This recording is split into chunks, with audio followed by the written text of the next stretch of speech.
shiny, I'm a badass, asexual, polyhedral disorder. And my partners love me for it. I'm a natural 20 when it comes to being me. I'm a time traveler, so Alonzi. I'm a badass, asexual, polyhedral disorder, and proud to be. I'm a flying ace and fly through outer space. Hello, sweetie. I'm a badass, asexual, polyhedral disorder, and proud to be. I'm a flying ace and fly through outer space. Hello, sweetie.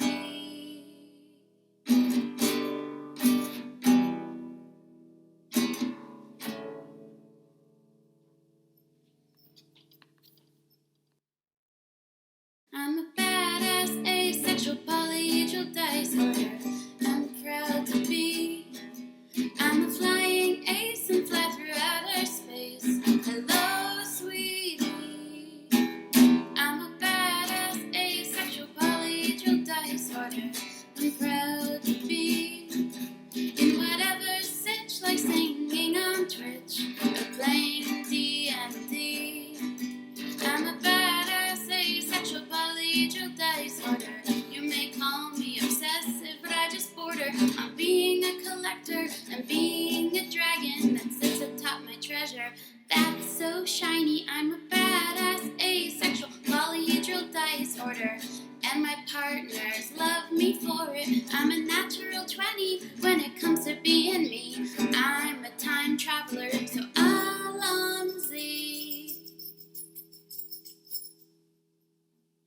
I'm a badass, asexual, polyhedral disorder, and proud to be. I'm a flying ace and fly through outer space. Hello, sweetie. I'm a badass, asexual, polyhedral disorder, and proud to be. I'm a flying ace and fly through outer space. Hello, sweetie.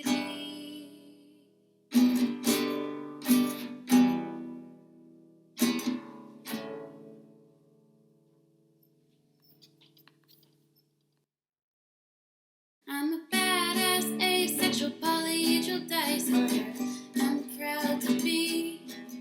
I'm a flying ace and fly through outer space.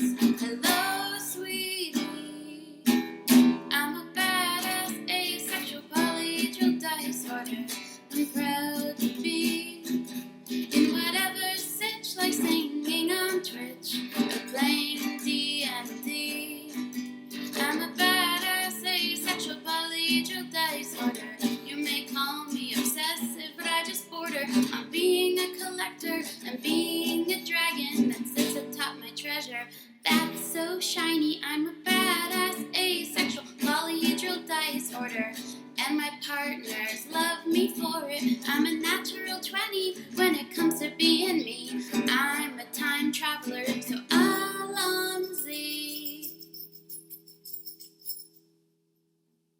I'm a badass, asexual, polyhedral disorder, and proud to be.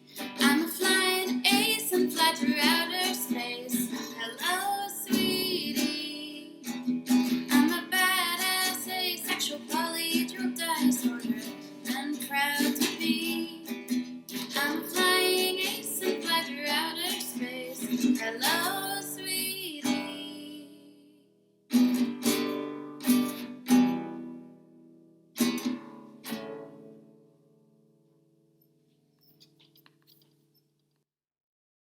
I'm a badass, asexual, polyhedral disorder. I'm proud to be. I'm a flying ace and fly through outer space. Hello, sweetie. I'm a badass, asexual, polyhedral disorder. I'm proud to be. In whatever sitch, like singing on Twitch or playing D. Oh, that's the wrong one. Where's my other one? Hi, everybody. Welcome to another edition of Higurashi When They Murder. As always, joined by David and Kayla. Thank you again.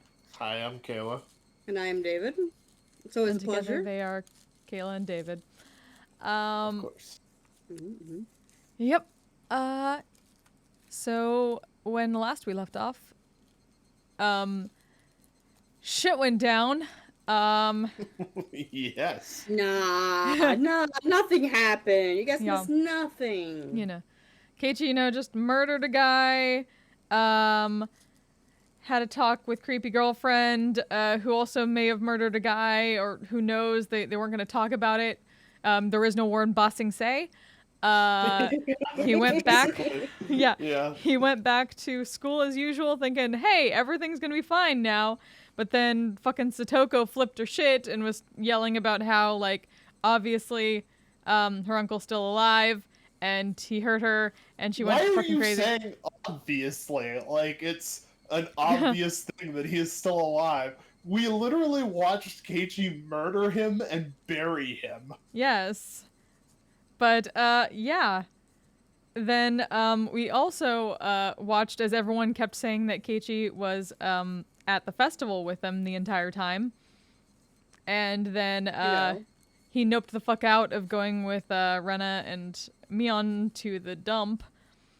And instead, decided to go to the hospital and got to talk with, Dr. Coach. Dr. Coach Creepy McCreeperson. Dr. Russian. Yes, Dr. Russian Creepy Dr. McCreeperson. Goofy Russian dude? Question mark? Yes. Who proceeded to believe him and seemed to be happy, but then it turns out was going to, like, sedate him.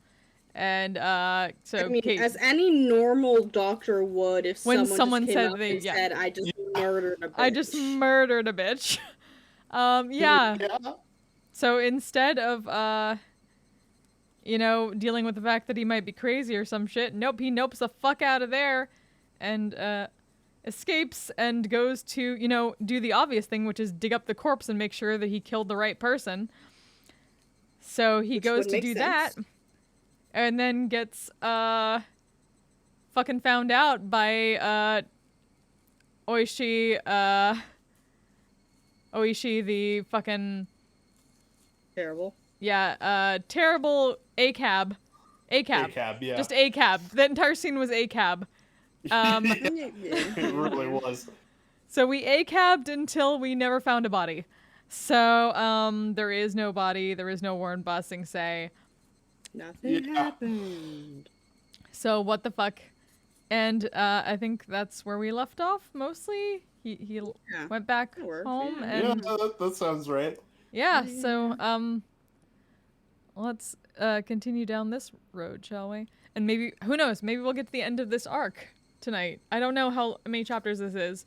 I didn't actually look it up, and nobody else should, so, but I think... Well, I can tell you there are 3 more achievements left in this part. Mm-hmm. Okay, then. So, let us continue. Let's fucking go. Narrator. You Alright. want me We're to start for a jumping bit right this into time, and then... Yeah, you start this time. Okay. The body wasn't there. The police didn't arrest me because of that, but I didn't know whether to feel happy about it. Just like Satoko had said, I failed to kill her uncle. The body wasn't there, so I was forced to conclude as much, no matter what strange natural disaster, coincidence, or miracle it might have implied. In order to free Satoko, I became a demon. And this abnormal world was my reward. Yes, metaphorically, I'd fallen into the demon world. But if that price had been in exchange for the life of Satoko's uncle, then that would have been fine. Keiichi's gone to hell. Since Satoko's uncle was still alive, still shackling her to him, I needed to become a demon once again. One more time. No, as many times as it took. I would kill that man over and over again until Satoko was liberated. I had already awoken. I looked at the clock to see that it was early in the morning, at just about 5. It was already light outside. Once I'd hardened my resolve to become a demon again, I could feel my whole body teeming with the awakened power once more. Time wasn't an issue. No matter what, I'd do it. I got myself up. The exhaustion from the past 2 days was completely swept away, and I didn't even feel sleepy anymore either. I slowly rose and made sure my body was moving like I wanted it to. I could feel blood flowing through each and every one of my fingers. That's a good start, yeah? As I got dressed, I let my mind wander, and I had a strange thought. These 2 days? Well, I've said it was for Satoko's sake. The only thing on my mind has been killing. I've said it was for Satoko, but while actually carrying out the act, I had completely forgotten about Satoko, albeit only temporarily. Maybe initially it was for Satoko's sake. But now I was just a demon killing for the sake of killing. And as a result, I'd sunk into a world fit for such a demon. Maybe it was the same for Satoshi. He resolved himself to kill his aunt to save Satoko, became a demon, then disappeared from the sunlit Hinamizawa, vanishing into the demon world. Which meant that, after all was said and done, I'd met the same fate as him. I tried to avoid making the same mistakes, but it happened anyway.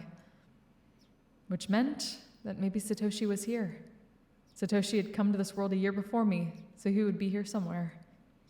Then, surprised, I stopped walking. There was the second set of footsteps I've grown so used to hearing.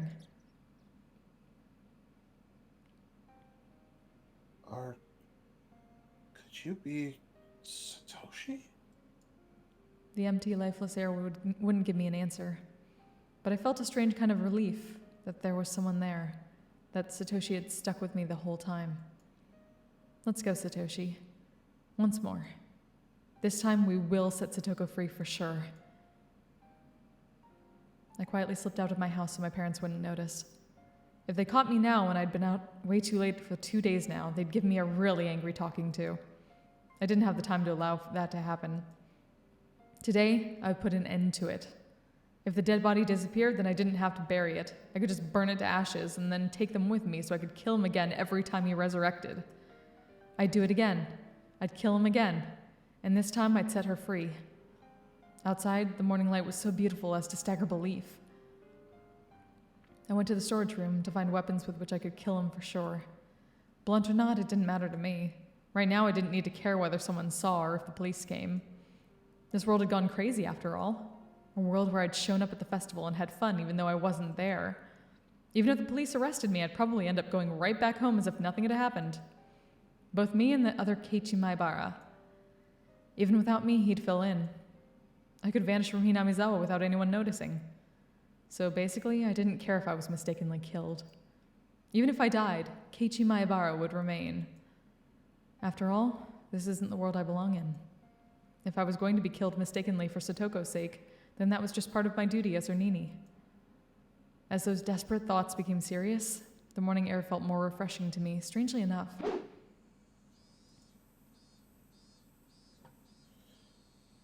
Oh, this one's scary. Let's go with this. It was a hatchet meant for chopping thick firewood. Its hefty steel blade was sinister, almost as though it was a tool meant for killing people. I couldn't exactly take it out in public like that, so I wrapped it a little in some old newspaper and tossed it into the basket of my bike. Sorry for using you for evil all the time. I'll need you again today, my legs. I apologized to my bike for some reason. For the past 3 days, I've only used it for dangerous things. I'd been riding this bike ever since I lived in my old town.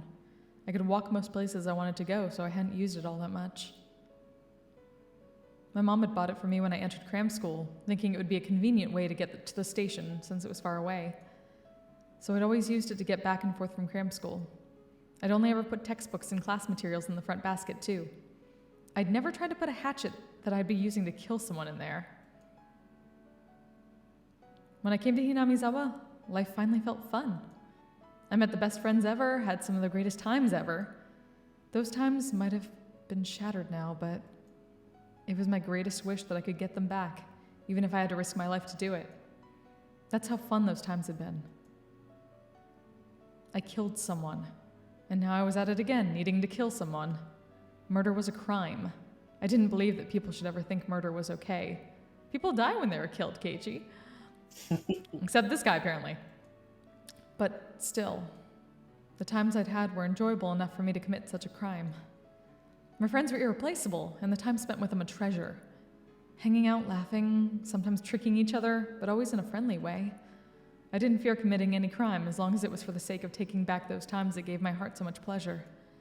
Yes, this was a value I decided to uphold. It wasn't something I learned from a school teacher. It was a noble path that I chose for myself. I thought back to when I'd first come to Hinamizawa. About how on the very first day, Satoko had welcomed me via a blackboard eraser with a rock in it. That welcome really surprised the heck out of me. She would laugh, get angry, cry. She was never boring. She was obviously the most childlike one among us, but she was actually lively, full of vim and vigor, and good at meddling in other people's business. That went for Mion, Rena, and Rika-chan, too. Wasn't Satoko the one at the center of everyone's laughter and banting? Laughing and banter? God. Satoko would try to look cool. Then Mion would make fun of her endlessly. Then Satoko would cry, which would put Rena in a state of ecstasy. Rika-chan would be greatly delighted. And I happened to get mixed up in it. We would always fool around like that. It was lonely when someone wasn't around, but if I had to name one for whom it was the worst, it would have been Satoko. Her smile was everyone's smile. Ever since she stopped smiling, so did the rest of us. And for the rest of us, not smiling was the same as dying. It was just like that when I was silently going to cram school every day just to maintain my unchanging test scores. So basically, we were nothing when she wasn't smiling. She was full of hot air, but she was our princess, cute and unhateable. In that case, I was her knight, searching for the dragon's castle in order to win her smile back.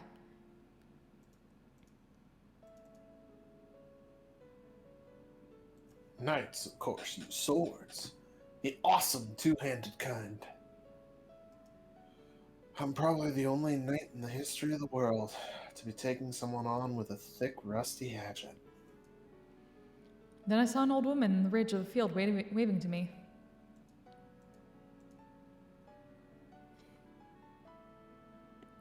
My Keiichi-kun, out for a morning ride, I see. Good morning! I reflexively waved back in a refreshing way. Should I really have been feeling so happy waving like that? Satoko's house would be right past this road, going beyond the rice paddies. The cicadas had woken up too, and the next thing I knew, I was the audience to their daily chorus. I gave myself a hit or two in the head and drove away my merry morning mood. I took a deep breath, then tilted my head back, quelling my pointless excitement. The body wasn't there. Its absence either meant my killing him had been an illusion, or that I'd killed him and he'd risen from the dead. If I was at the festival, then maybe I should have considered it an illusion. Coach probably thought that way, which is why he treated me like a lunatic. But it being an illusion was just impossible. I killed him without a doubt. Without a doubt. If that had been an illusion, then that would make all of this Hinamizawa I was in right now an illusion. If that was the case, then here's how it would end up.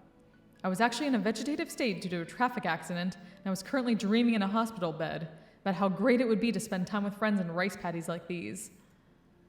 That was a terrifying thought, though. If this wasn't an illusion, then the only possible answer was that he'd resurrected. It would make him a literal monster. But if he was such a monster, then I was no less than a monster myself. I didn't hesitate to kill someone, and I could even manipulate curses. A creepy girlfriend's son had died probably because I'd cursed her. Or maybe that was a little much. If Coach and creepy cop died too, then I'd curse them. I'm just gonna call him ACAB. Can I just call him ACAB? Let's just call him ACAB. Follow your dreams. I've been trying to think of a better way to... I know he does need a better name, you're right. I set my bicycle aside and went to take a look. His motorbike wasn't here. Of course it wasn't. I sent it down to hell that night, throwing it into the Onigafuchi swamp. Or maybe, just like how the corpse wasn't here, maybe the motorbike didn't get thrown into the swamp either? The fact his bike wasn't here might have been because he had gone to town and hadn't come back, not necessarily because I'd thrown it into the swamp. If her uncle wasn't around, then that was convenient on its own. Then I would just show myself in, then wait for him to return, sharpening my hatchet. If he was there. Forgotten sensation came back to my gut. A feeling of tension rose within me. The sensation was like poison, dulling my actions, but it could also be the trigger to allow me to awaken to my superhuman, otherworldly self. I held the hatchet, still wrapped in newspaper. Its weight in my hands was profound, sinister, and reliable. I didn't know what time it was without a clock, but it was probably still a little before 7. Satoko would probably be awake, preparing breakfast and her lunch. But her uncle would probably still be wallowing in indolence. A guy like him probably would have stayed up late drinking, and probably always slept until noon. I considered ringing the doorbell and having Satoko open the door for me, but if her uncle woke up at that sound, I'd waste my chance of him still being asleep. If Satoko saw me sneaking inside without ringing the doorbell, she'd be surprised. If I ran into her, what would I say? I've come to kill your uncle for you, so stay quiet. No, I couldn't do that. That'd be like making Satoko responsible for his death. Be quiet and go wait outside. Maybe that would do it. How would Satoko react to that? She'd probably try and get me to give up on killing him. I would have to lie somehow to get her to go outside. Satoko didn't need to know that a murder was going to occur in this house. I couldn't quite think of a good lie to tell her, but I couldn't do much just standing around like this. I made up my mind and grabbed the doorknob. Then slowly turned it and pulled. It wasn't locked. The gap between the door and the wall steadily grew larger. The chain wasn't even on. The oppressive smell of life in Satoko's house hit me. At the entrance, there were a few pairs of shoes and sandals. I couldn't tell whether he was here or just not by looking at them. I could hear a television on somewhere. The television was in the messy dining room. There was food scattered about the table, giving an impression of decidedly different from a happy family's mealtime. Meals were for eating food while thanking the person for making it, meaning whatever occurred in this dining room wasn't a meal. Nobody in sight. No sign of anyone either. But with the television on, he must have been close. Could he have anticipated my coming and be hiding, waiting for me? The tension I felt was so thick, so tight that I thought it would choke me. The newspaper wrapping the hatchet's thick blade didn't hamper its power at all. I tightened my grip on it, then very carefully took a look around. Where had those peaceful feelings from before I had arrived here gone? Even the sound of sweat bubbling up on my brow got on my nerves. And then I looked at the table and realized something. This wasn't breakfast. The grains of boiled rice were all hard and dried up. Then, was it last night's dinner?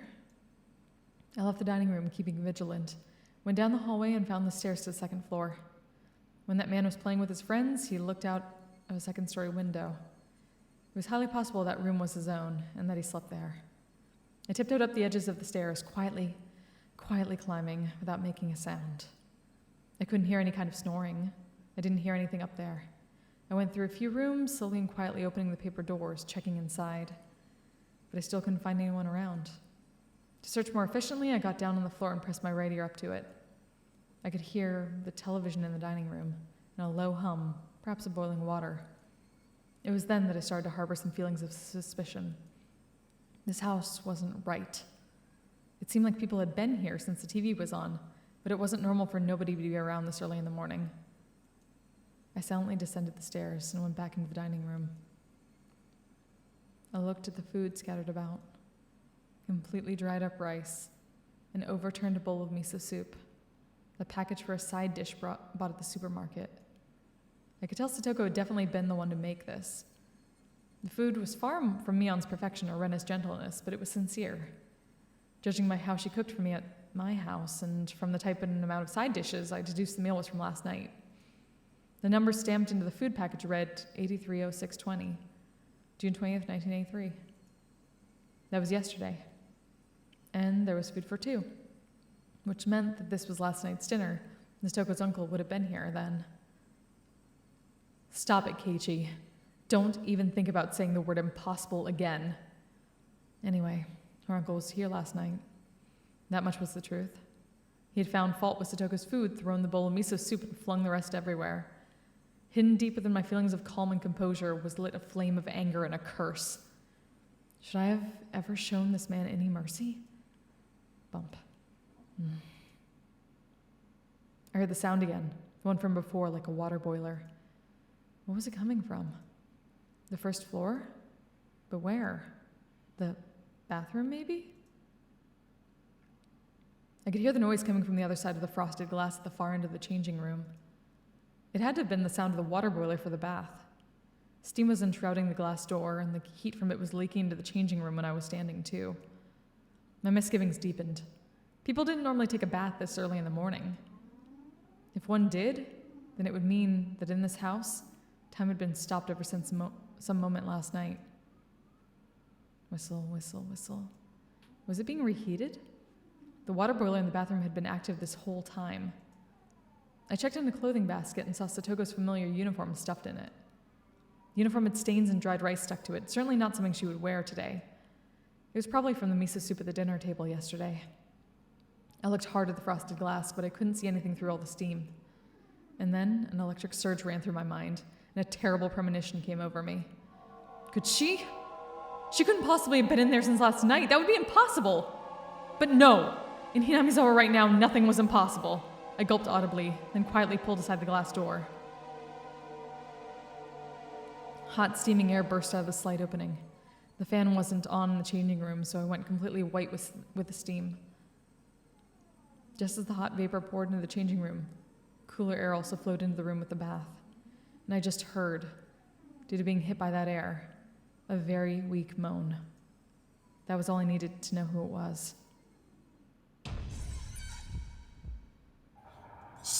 Satoko! No answer. Satoko was in the bathtub, surrounded by a thick layer of rising steam. The top half of her body was leaning over the edge of the tub, and she was passed out. The water boiler kept on making a whistling noise as if angered. I could see the gas flame through a small window. It was roaring at full force, completely blue. Satoko's entire body was boiled red and flaccid as though her bones had melted away. She was almost like a doll as she lay there unconscious. I wasn't sure how many seconds passed as I stared in complete bafflement. I came back to my senses and promptly shut off the boiler. Then I dragged Satoko's small body out of the bathtub. The water in it was as hot as the water in public baths. Was she in this boiling water for the entire night? She'll die! She'll die! Satoko's body was lighter than I expected as I laid her on the floor and wrapped her in a towel. I went back into the bathroom and opened up the vent, creating a path for a cool breeze to come through. Upon the breeze hitting her, Satoko moaned again. You'll be all right, Satoko. It's me, Keiichi. Keiichi, can you hear me? Keiichi-san. Satoko recognized me and muttered a response, but I couldn't really tell what she was saying. Her eyes were muddy and unfocused. I could tell she wasn't completely conscious. Upon closer inspection, her limbs and waist were twitching slightly. This was way worse than normal overheating. This was dangerous. Didn't they call this heat stroke? Think, what would the teacher do if a girl passed out in the middle of summer during a marathon in gym class or something? I turned the water faucet in the kitchen all the way on and soaked a towel in it. I then took the cold towel and pressed it into Satoko's forehead. Satoko reacted harshly to the coldness and let out a muffled voice. For burns, right, you would soak the burn spot under running water. Then could I run cold water in the shower and cool her off like that? No, if it was that sudden, it wouldn't be good for her heart and she'd go into shock. I think I read that once before. This was about as much nursing as I could possibly give her. Anything more than this would be too much for the likes of an amateur. What happened, Satoko? You're all right now. Your Nini will save you for sure. 5,039. 40. What was Satoko reciting under her breath? I brought my ear to her mouth to better make out the mysterious spell-like words she kept saying. And at that moment, I understood what they were for. Satoko, you're counting? Why? People tell little kids in the bath to count to 100 a lot, right? Satoko was counting like that. But 5,039? You moron! How long were you supposed to count in your own bathtub? And now, I doubted my ears and doubted her common sense. 10,000? You're a freaking idiot! What kind of dumbass can count to 10,000? There's no way you could do that. You'd boil to death before you got that far. Why were you... My uncle. Last night, her uncle flew into a rage at the dinner she'd made, saying it stunk and was inedible. Stoker didn't understand what on earth he meant. It wasn't much different than what she usually made for him. Maybe he hated the smell of the pickled vegetables she bought in particular. Her uncle then decided the stink was originating from Satoko and shouted at her that she never ever took baths. And then he put Satoko in the boiling water and told her not to come out until she counted 2.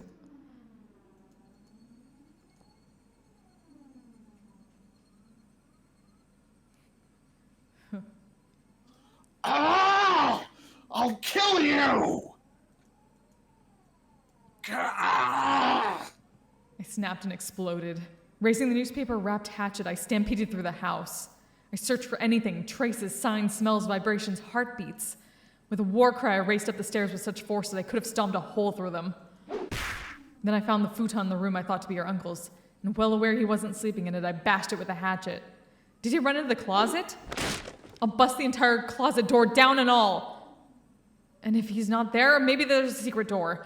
Any switches or levers on the walls here? I smashed into wall after wall with a hatchet, crushing them. Dust rose in the air and broken pieces scattered about the floor. I smashed all the glass windows, too, for good measure. Ah!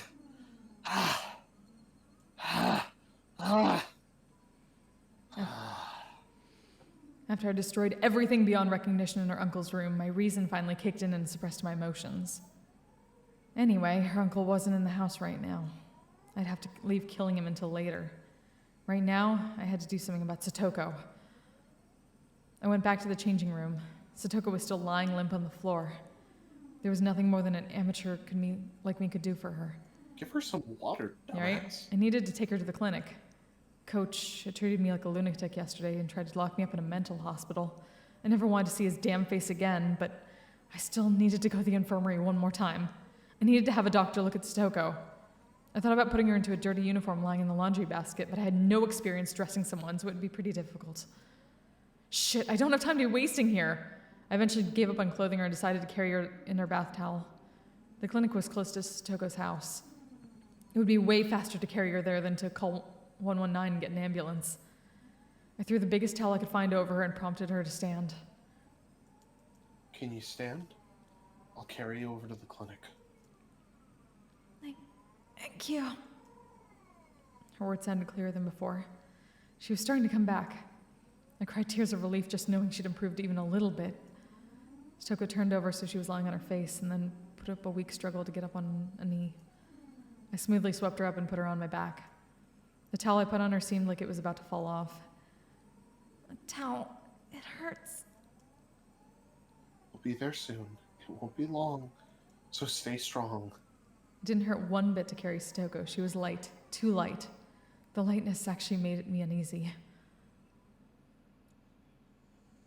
Outside it had gotten hotter, as though eager to attack Satoko. Fucking cicadas, why did it have to choose this morning to get so hot out? I didn't have time to swear at them. The clinic was this way.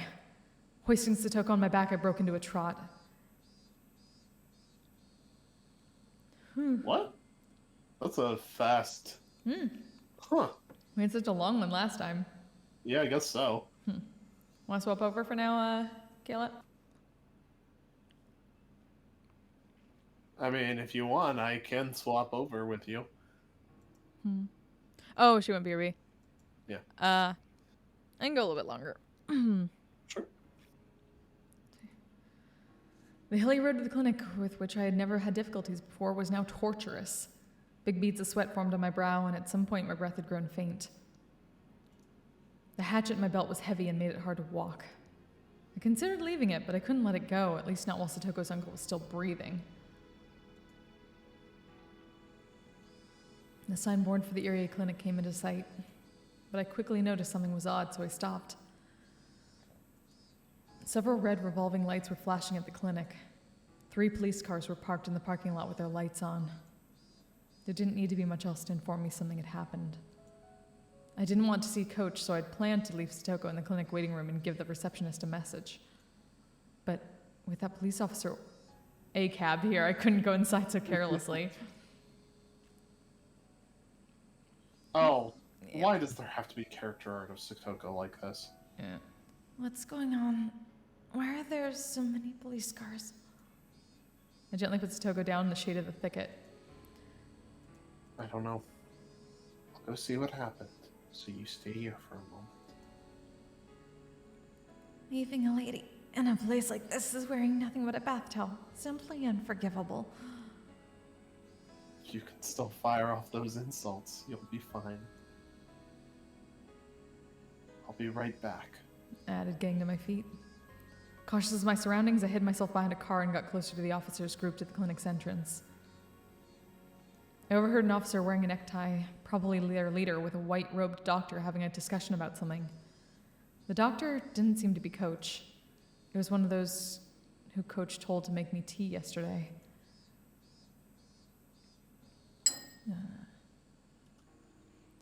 So you're the first one to find it since you were on morning duty. So then, what did it look like? He was sitting on the sofa in the head office. Looked like he was taking a nap. There was a jug and an empty bottle of sleep medication on his desk, so you immediately thought he had tried to commit suicide with it. What else? His high temperature and incontinence indicated a severe disturbance of consciousness. It seemed like a typical case of sleeping pill poisoning, so I immediately began to treat him. Without calling for police or an ambulance? This is a hospital, and I'm a doctor. Since his life is in danger, it's my job to treat him at once. Yes, I understand. Okay, what else? His breathing was in disarray, so I put him on a respirator. I also administered breathing stimulants. Had no effect, so I prepared a medical ventilator and... Right. So in other words, you did what you could, but it wasn't enough. That's it, right? You reported this as soon as he died? Yes. It was very unfortunate that we were unable to save him. Don't know yet.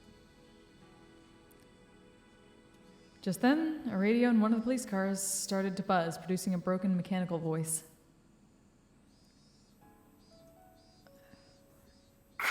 This is HQ. This is HQ. Komiyama-san, can you hear me? Over. Hello, this is Komiyama. We've come up with something. It looks like he committed suicide with sleeping pills. No notes or anything. Suicide? What the heck were they talking about? Someone committed suicide at the clinic. But who? Was it Coach? Kayla, Was you it want to take over Keiichi? narrator for a bit? You know it. Was it Coach? Was it the other Keiichi? Was it Oishi? We'll find out. I was talking to his son dead, and she died the next day. And yesterday, I wish Coach dead was dead. Then, could he have... Did he use... Oh, this is probably Cup's Yeah. son. Did he use sleeping medication regularly? I don't really know. Did he normally complain that he was tired or wanted to die? Well, Coach was normally so, well, himself. He never acted like that. So it is Coach. So, I was right. Coach. They were talking about Coach. Coach killed himself. Why would he do that? There couldn't have been any reason he wanted to die. The only reason that came to mind was that I wanted him dead. This world was insane. If I wanted someone dead, they die. That was the kind of world this was. Then, what about idiot? No, you're right, not good enough. It's like What happened A-cab. to him? If people really died because I wanted them to, then something should have happened to him, too.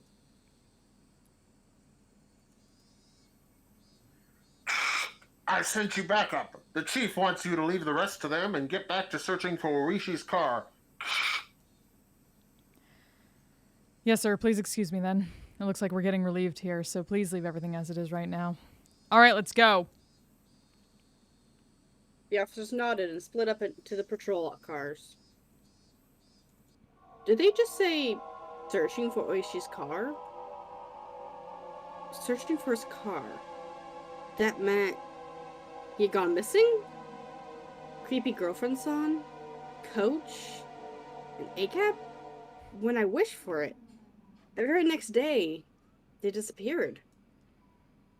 No matter how angry you were when you said you wished someone was dead, it didn't normally happen. Everyone knew just wishing for it wouldn't make them dead, and that's why people would utter such curses so lightly. But the curses I uttered were being granted.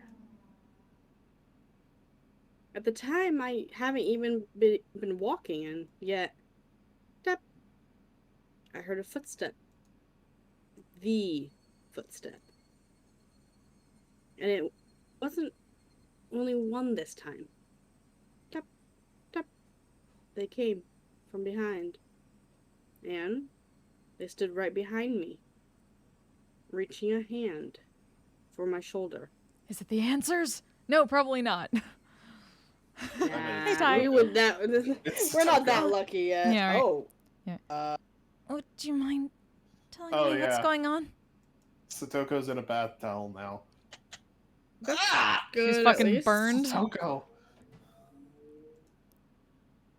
Don't scare me like that. I'm the scared one here. I'd prefer it if you didn't shout so suddenly. It was Satoko. Her eyes were still unstable, unfocused, but she seemed to at least be able to walk on her own now. But only in a bath tower. She looked far better now compared to her earlier exhausted state. How do you feel? Are you better? My head still hurts, but I can't stay outside looking like this forever.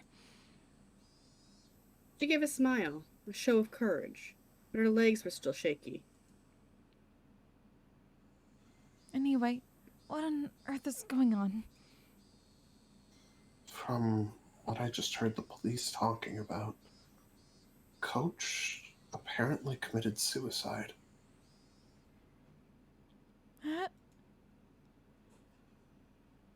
Satoko was at a loss for words. Her face grew paler and paler. I could tell she was down in her own ears. Keiichi-san, that's... Is it true? I didn't mishear you? That's what I heard. They said Irie-sensei killed himself with sleeping pills. Satoko went down on her knees and broke out in tears.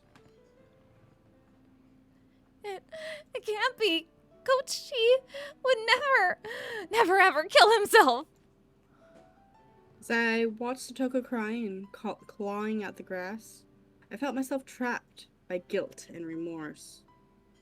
I got so angry that Coach was treating me like a madman yesterday, that he betrayed me, that I thought he'd be better off dead. But even Coach, who to me deserved to die, still must have people who loved and respected him, like Satoko here. In my selfish, egotistical anger, I wished for his death, and it was granted. And now Satoko was crying hysterically as a result.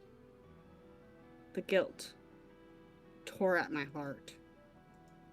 I worked myself up to murder for Satoko's sake. I decided I want Satoko to be happy. But was that really all it took? Murder meant taking someone's life. It meant making everyone attached to that person sad. In Satoko's uncle's case, of course, nobody would be sad.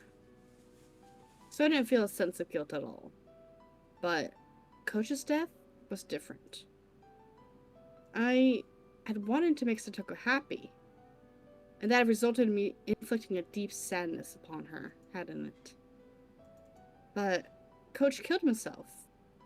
It wasn't My.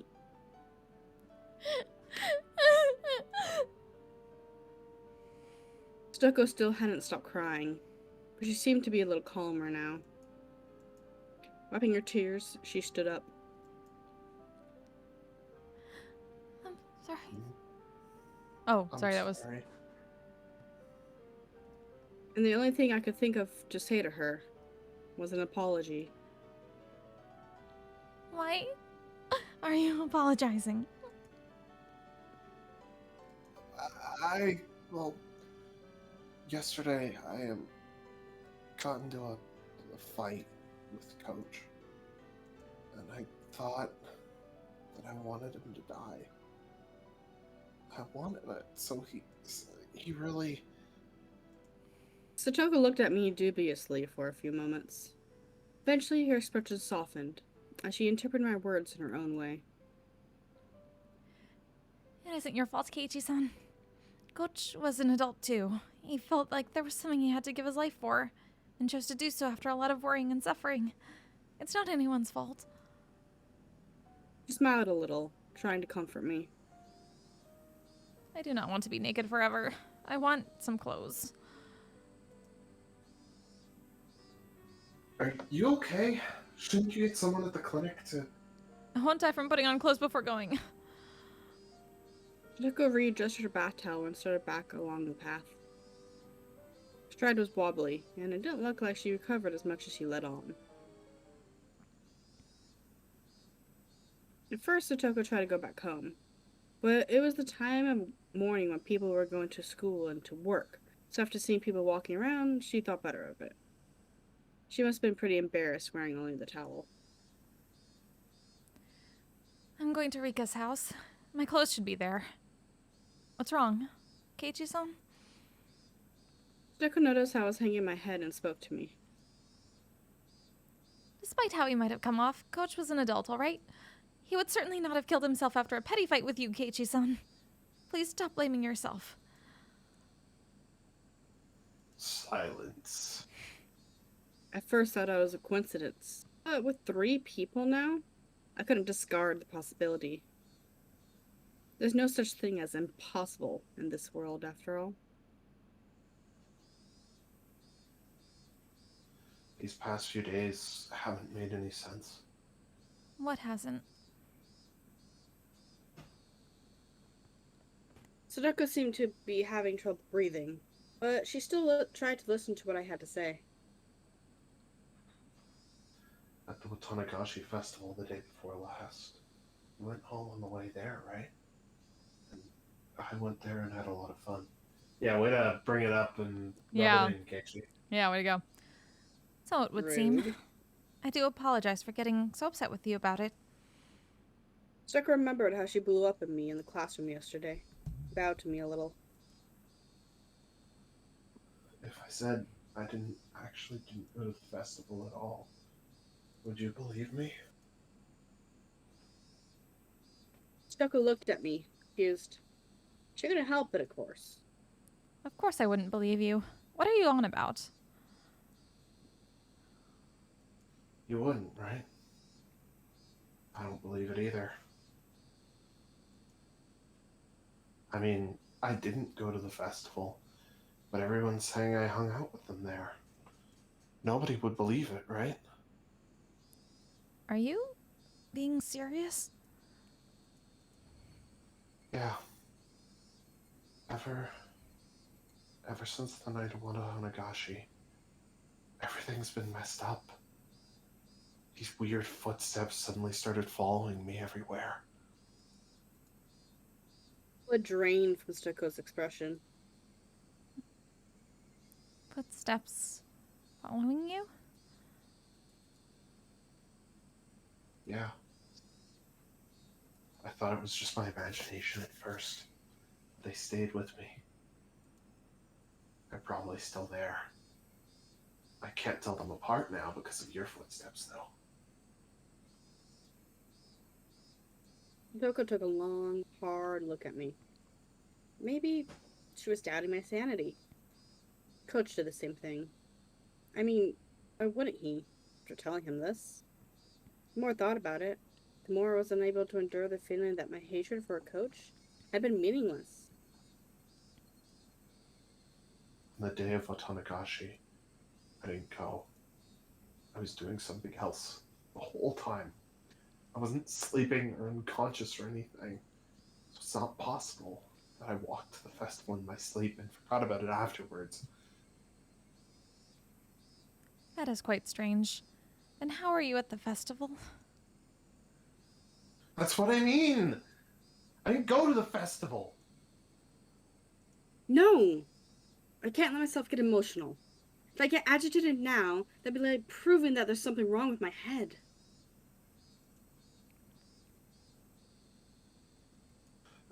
Sorry. Well, nobody believes me, so... Yeah. If that is what you say, Keiichi-san, then I will believe you. Then what? That night, I saw a creepy girlfriend, son. And it felt like she was looking down on me. So I made a wish. A wish that she would die. Creepy girlfriend's son does have that sort of air about her, doesn't she? I cannot say that I don't understand how you feel. Did you know that creepy girlfriend's son died? It happened yesterday. Apparently she was burned alive somewhere. Is that true? She died?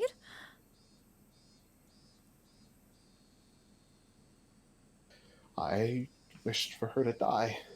And the next day she was dead. And Oishi from the police, too. Do you know him?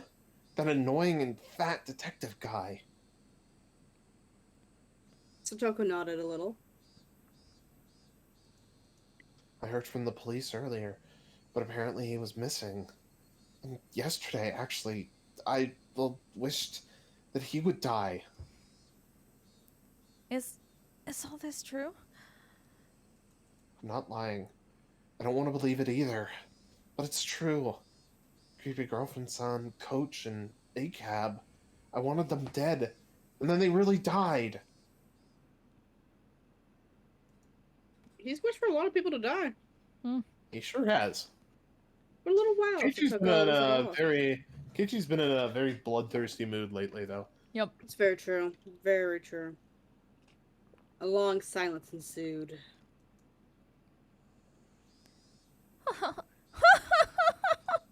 What a scary story. I should be sure not to get on your bad side, Keiichi-san. And that's not all. There's something even stranger. It's about your uncle. I would rather you not talk about my uncle. He was there yesterday, right? At your house. Could we please stop talking about him? I don't want to. It's impossible. He couldn't have been there. I said stop talking about him. No, no. That man couldn't have been there after the night of Watanagashi. Because I... No! No more, please. No more about that man. I killed him! With my own hands! Even the cicadas stopped crying. Her face was streaked with tears, and it stiffened even more as she looked at me in disbelief. On the night of the Watanagashi festival, I killed your uncle. So, it's impossible that he could have gone back home. But still, he went back. And last night, he found fault with the dinner you made him, yelled all sorts of things at you, then basically boiled you in the bathtub. That couldn't possibly have happened. So I wanted to make sure I'd actually killed him. So yesterday I went to dig up the corpse I'd buried. But the body wasn't there. Is that even possible? I killed him for sure, but there was no body. And he went home like nothing happened. Home to you, and that wasn't supposed to happen, was it? Toko's entire body stiffened. She was shrieking away, like there was someone in front of her, About to hurt her. It's blood for the blood god. Yes, Skulls poised through. blood. You probably. Oh wait, no, this is still. You probably think I've gone a little crazy, don't you? I don't blame you. I can't quite believe it myself. Man, you're going full on Shining. Keiji-san, I think you are very confused after all the people you wished were dead coincidentally died. You're just in shock at Koja's suicide and you're really upset. I think you should stay home from school today and rest. I'll be fine, so please take care of yourself. So Toko spoke like she understood me, but she also told me to go home. I could see the revulsion in her face.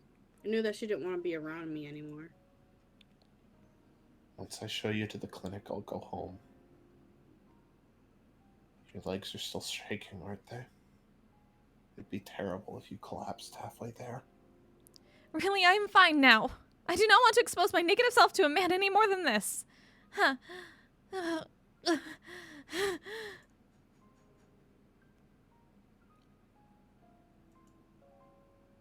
She wobbled up the shrine steps, looking like she was about to fall. May ran up to her and helped her stay on her feet. But then Toko promptly jumped away from me. That outright rejection hurt a lot.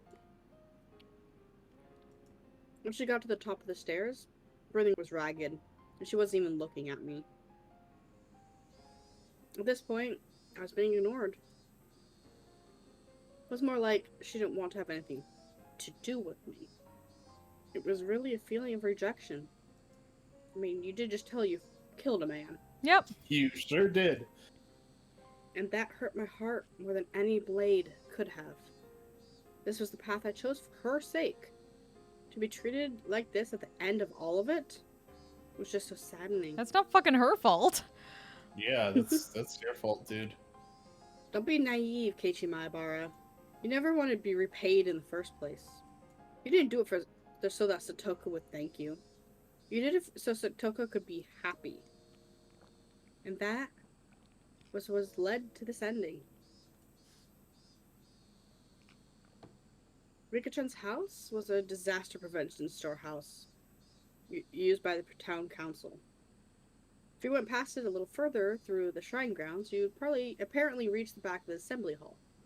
Satoko was heading there, walking quickly, the gravel under her feet crunching as she went. Did she want to get there as soon as possible, or did she want to run away? I couldn't tell. Oh, hey, JC. How you doing? Good to see ya. We going crazy. Oh, so crazy. And then Glad to hear it. I heard the vigorous sounds of wings flapping. Uh-oh. Flap, flap. I turned around and saw a crow. Ah! I haven't seen many crows since coming to Hinamizawa. I saw a lot in my old town, though. On garbage day, they flocked to the trash collection points, pecking through the bags with their beaks, dragging out contents, and having a feast. Oh. I was remembering that, I saw a few crows flocking around the shrine's donation box. And I thought how terrible it was for someone to leave a garbage bag in a place like that. The cicadas fighted. Dun, dun, dun. Breathing stopped. Thoughts ceased. Even time came to a halt. I ran over to where the crows were flocking. I ran there in order to drive a horrible idea out of my mind. I definitely hadn't wanted this. There's no way I would ever wish for this even by mistake. This was not. Oh. When they noticed my vicious approach, the crows all flapped upward, fleeing into the sky. When the crows' big black bodies flew away, they exposed the garbage bag. Oh. Oh.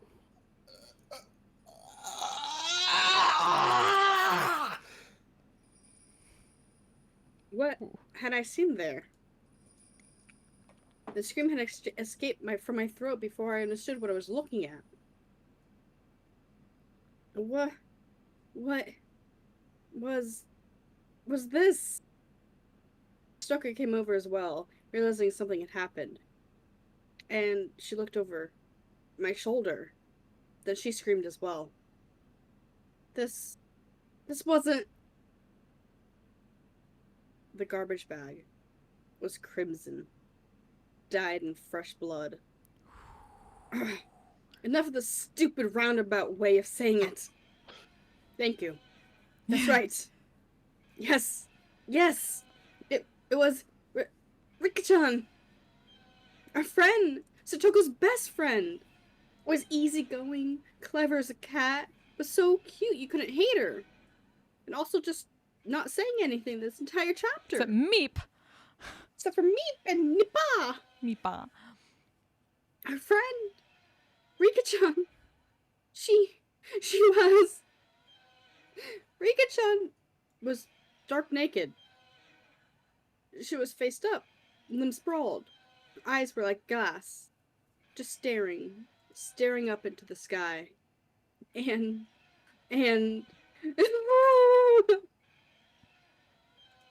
Rika! Rika! Rika! Oh, that's Toka.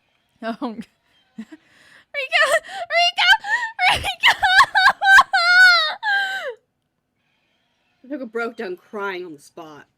And yet, she still couldn't approach her friend's remains.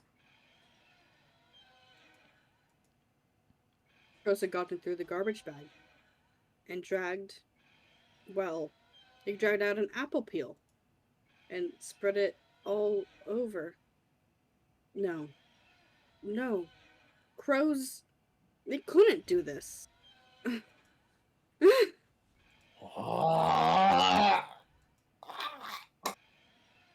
On the spot, I started vomiting. The sour taste became a bitter one as I threw up over and over again. Rika-chan,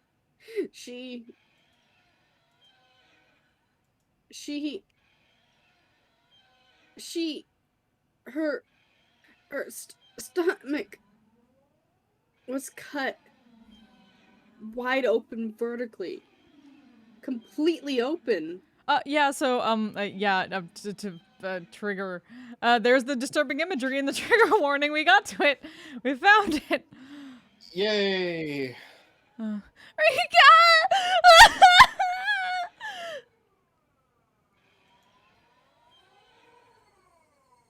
Crows couldn't have done this. And from her open stomach, her organs, her bowels were dragged out like children's toys left all over the floor. The unbelievable sight induced oxygen deprivation in my brain. Color left my vision, pounding headache, dizzy, and I wanted to vomit. You know, I just grabbed food to eat. Great. Yeah, wonderful, right? Mm-hmm. Enjoy your dinner. It was like the nightmare remains of a ceremonial killing. Someone, somewhere, had killed Rika-chan, brought her here, laid her here, her limbs sprawled out, and then cut open her stomach and dragged out her intestines. Red and pink viscera was sticking out of her gut, and her intestines were scattered in every direction like it had been for fun. The entire ground was covered in an ocean of red and black. A few of the crows had hopped around inside that ocean. They walked through the sea of blood, leaving bloody footprints. And those footprints, there were several still left in Rika-chan's body. Those sinister prints made it seem even more like bizarre ritual killing. I may have wished her creepy girlfriend son and Coach, and he who should not be named to die. A cab. But I didn't remember ever wishing for Rika-chan's death. Yeah, it wasn't me. It wasn't me. It wasn't me. Stumbled backwards, and I stepped on a newspaper. A newspaper? In a place like this? The newspaper was what was covering my hatchet. I kept it wrapped up and on my belt in order to carry Satoko. And that newspaper had fallen off. Oh no. Sheesh, don't scare me like that. I bent down to pick it up, and then Satoko looked at me with such disbelief as I've never seen, and froze. She was looking straight at me, at the hatchet on my belt.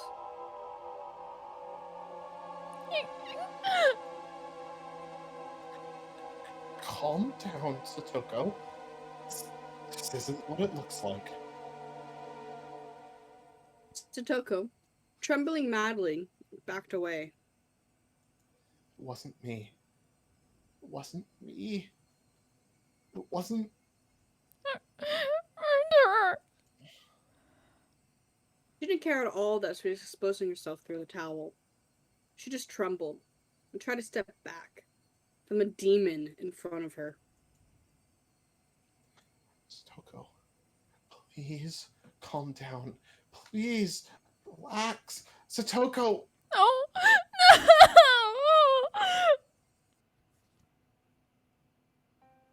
Screaming weakly, Satoko began to run unsteadily.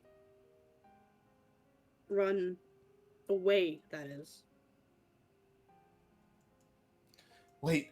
Please wait, Satoko. You're wrong. That's not it. The way she ran away was so weak, so slow. If I wanted to go after her, I could have caught up. But if I tried to grab Satoko's shoulder or something right now, she might actually go crazy. So I had to follow her and try to clear this up. You killed creepy girlfriend's son, and Coach, and Akev's son, didn't you? You killed my uncle, and then you killed Rika! You murderer! No! It wasn't me. I didn't kill her. What are you saying? You just said it yourself, did you not? You wanted them to die, and then everyone died, didn't they? No! Just wishing that they were dead. That couldn't... You don't even remember what you did you? How can I trust a person like you? Didn't your memory of killing them just slip your mind?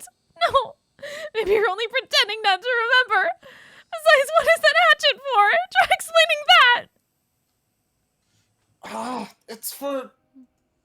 See? Keiichi-san, you are a killer, aren't you? Why did you do it? You were a little mean, but you were fun and kind, and once I even thought you might be my real Nini. Why did you turn into this?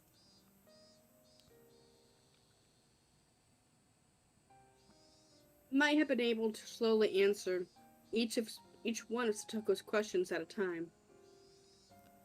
But in this situation, explaining my innocence in such a short period of time was impossible. I mean, I didn't even know if I was really innocent anyway. At the very least, I killed Satoko's uncle.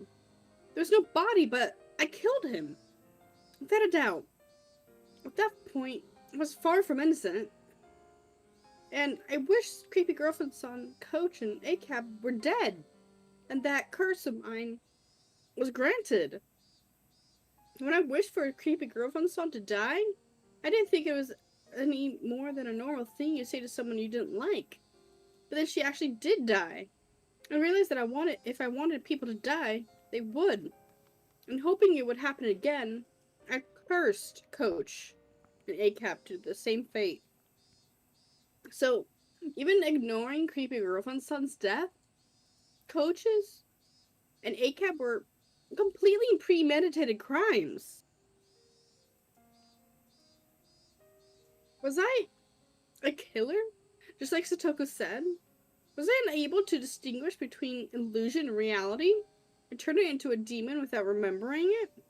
Becoming a killer who carried out Oyashiro-sama's curse? No, that couldn't be.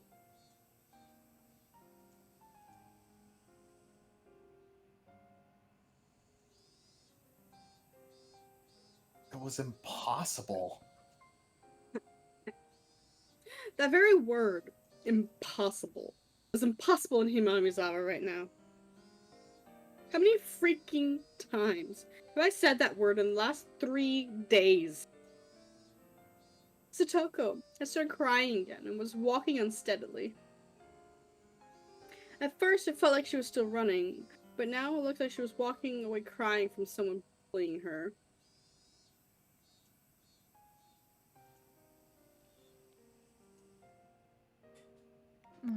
Why did things turn out this way? Why? There was an answer to that, but I wanted to know it too. Why? Why had it turned out like this? After Nini went away, I was lonely for a long time. But then Keiichi-san transferred to her school, and everyone was happy again. It was fun again. Every day was beautiful. Yeah, she was right. Those days were bright and beautiful. And yet, after that, Toko and I shouted the exact same thing. How Did did it turn out like this? this? Could try. Wait, Give it a get shot. back. Good enough for government work. The cicadas were sneering at the spectacle. Our strange game of tag. We'll never be as good as that time we're like, fucking same. No, there's just something about the power of shared moods. Mm. Shut up! Shut up! Shut up! Eventually I heard the murmuring of a stream. The forest parted and a suspension bridge appeared. Sudoka was crossing dangerously, wobbling as though she might fall at any moment. When I stepped into the bridge, it swayed a lot, causing Satoko to stagger and fall on the spot. Satoko, are you okay? Don't come near me! You murderer! Satoko shouted, her hatred made very clear. It was sad.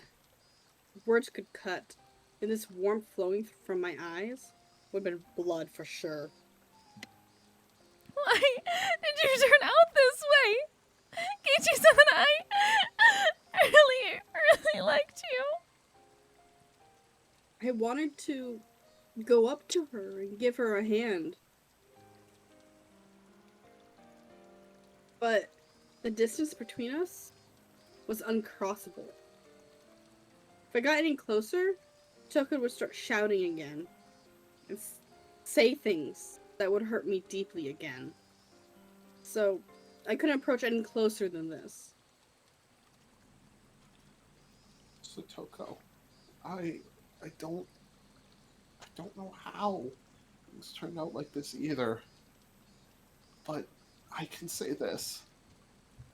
I wasn't the one who killed Rika. At least that is true.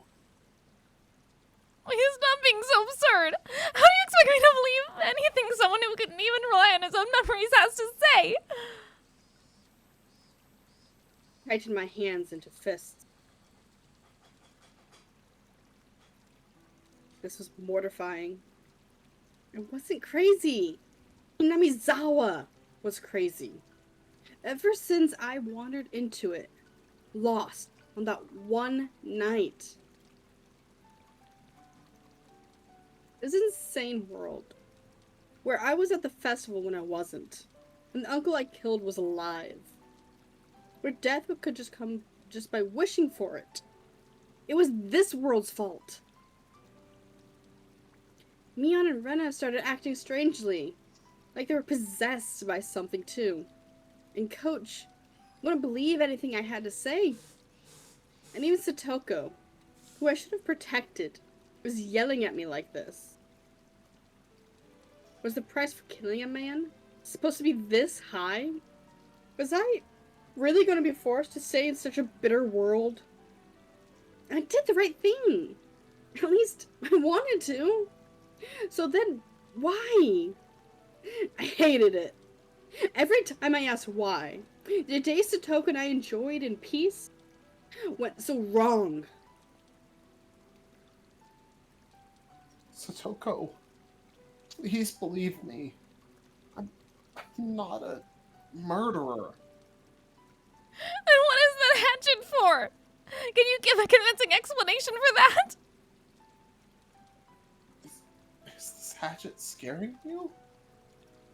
Okay, I'll throw it away. That's what you want, right? Satoko didn't nod, but she seemed to be in agreement with that proposition. I clumsily took the hatchet out of my belt, then dropped it over the side of the bridge into the stream below. There, it's gone. Now, you'll listen to me, right? You think I'll let my guard down just because you got rid of your weapon? Kichi-san, you're strong. It would be easy for you to strangle me with your bare hands. Hell, I would ever want to kill Satoko. You idiot. Then what should I do? Should I put my hands on my head? Yes, why don't you? Please put your hands on your head and face the other way. It was a cunning plan. Much like the one she used in club Wow. activities. Putting my hands on my head and turning away would mean I couldn't attack Satoko very easily. I immediately acquiesced to her request, since it would make her feel better. Is this alright? Please listen to what I have to say. Satoko stood up, then carefully approached me from behind. Then, she actually came up right behind me. She was so close, and yet I was so sad that I wasn't allowed to turn around. I sort of think I understand that it isn't your fault, Kichi-san. Huh? I think probably you have just been possessed by something evil. Until before, I thought Keiichi-san was a killer, but now I know, after looking at your eyes. I could hear that Satoko was still crying, but her voice was just gentle, just the same. Keiichi-san could never kill anyone. Something simply possessed his body and made him do evil things. Was she speaking literally right now? Or was she trying to admonish me? I couldn't tell. Come to think of it, maybe they were possessed just like Keiichi-san. At the time, I was only thinking I would be killed, so I didn't think about it. But now I understand. That was the work of something evil that possessed you. Satoko? What are you? It was less that she was talking to me, more like she was talking to herself, like she was confessing at my back. I understand, you know. It isn't like I haven't experienced it myself. Satoko's voice started to become mixed with sobs. Her pained voice tore at my heart. But I didn't know what Satoko was talking about. I climbed to the top of the ritual storehouse once. It was a few years ago. Oh. Uh, Oh no.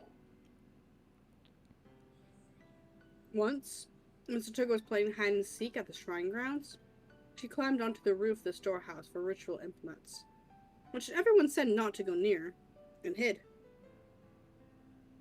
Then Satoko saw that she could get in through a window meant for ventilation. For Satoko, the word curse was plenty scary, but she was more curious about what was inside the unknown storehouse. No.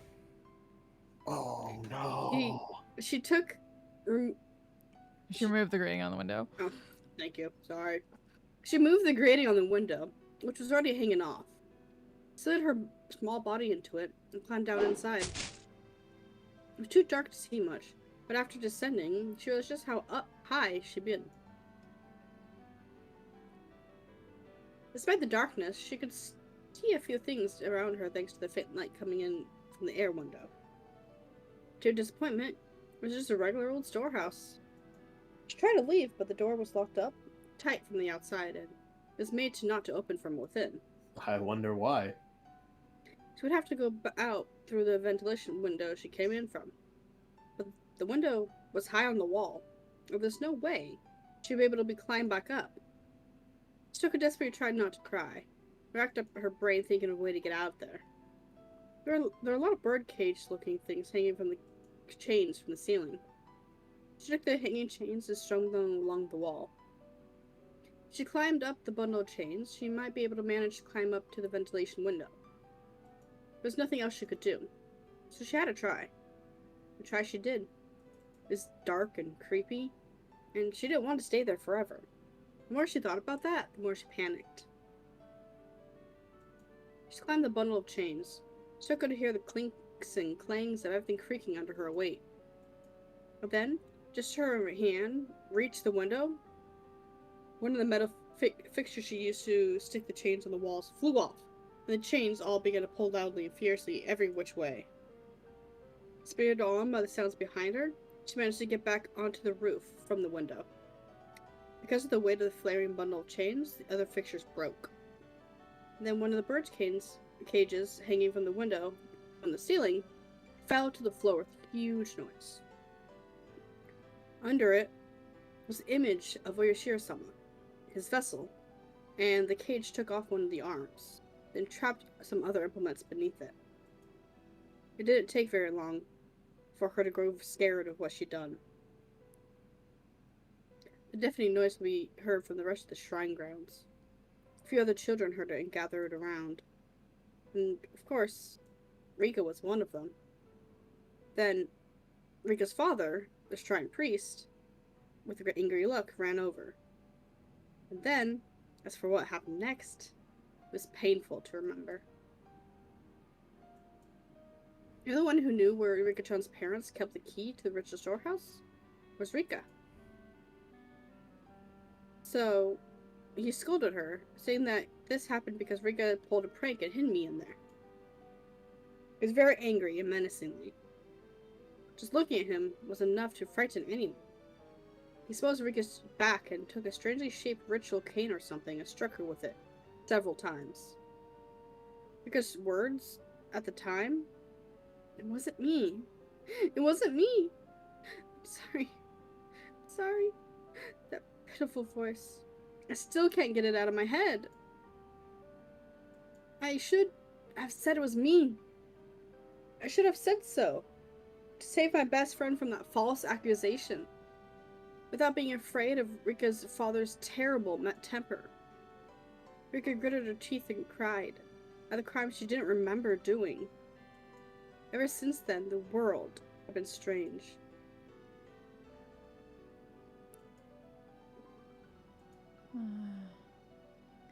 I know. I understand. This is Oyashiro-sama's curse. His judgment for messing up the ritual storehouse. For forsaking my best friend. Oyashiro-sama's curse. My father and mother, too. They vanished in that muddy stream. My mean aunt died, too. But then Nini, who loved me more than anyone, ran away from home. And then Keiichi-san transferred it. And I thought I finally got my fun life back. But this time, Keiichi-san was possessed. And he would wreak a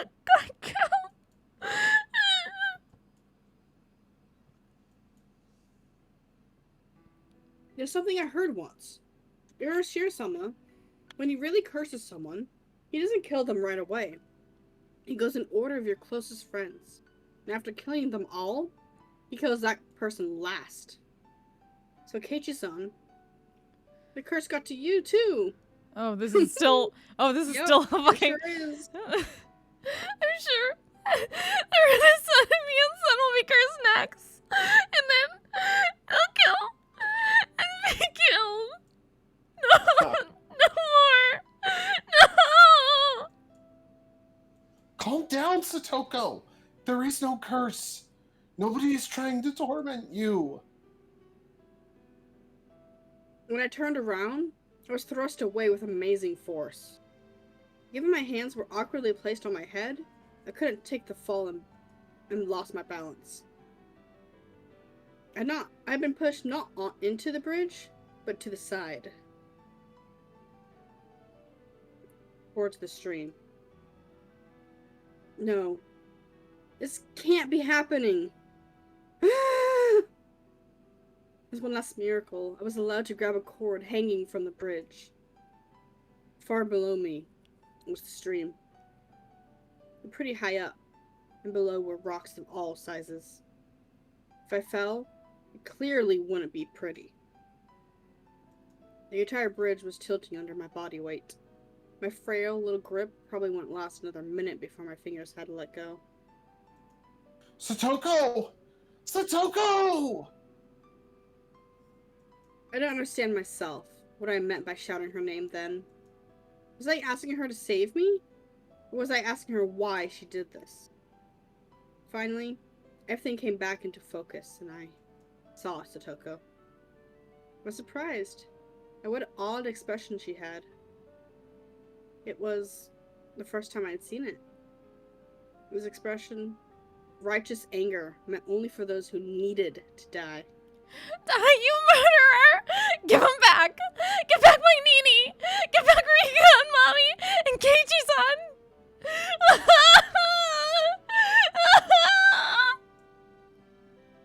As she screamed, she jerked the bridge to and fro.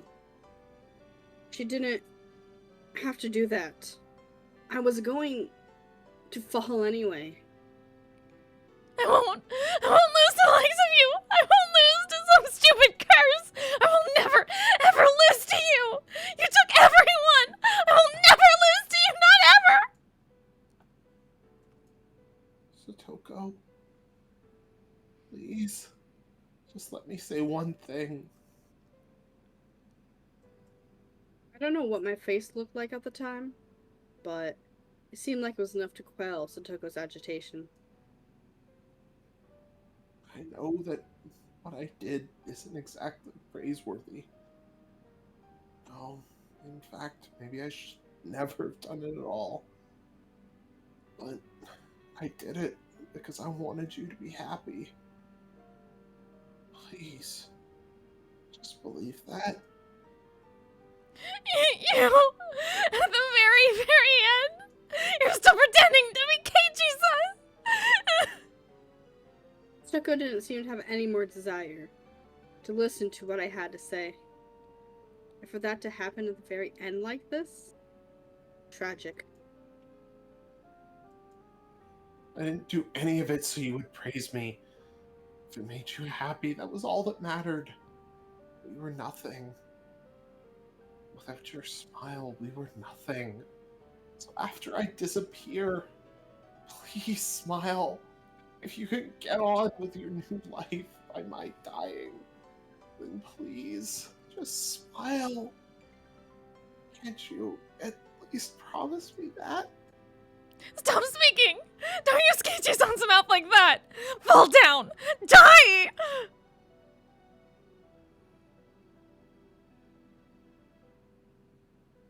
And those were the last words Satoko ever said to me. It was sad, tragic, Altogether unrewarding words. What on earth was I? My desire to make Satoko happy ended up like this. Where did I go wrong? What was the mistake I made? When did I make it? Was I the crazy one? Or was it Hinamizawa? Yes. Yes. Even after all of this, I thought I wasn't crazy at all. It was this eerie world that was crazy. This world I'd accidentally wandered into that one night. Because that fun world where I never doubted all those crazy times we had as a club would go on forever.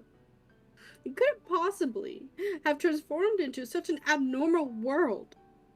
That fun world wouldn't have ever ended with this, with Satoko pushing me to my death.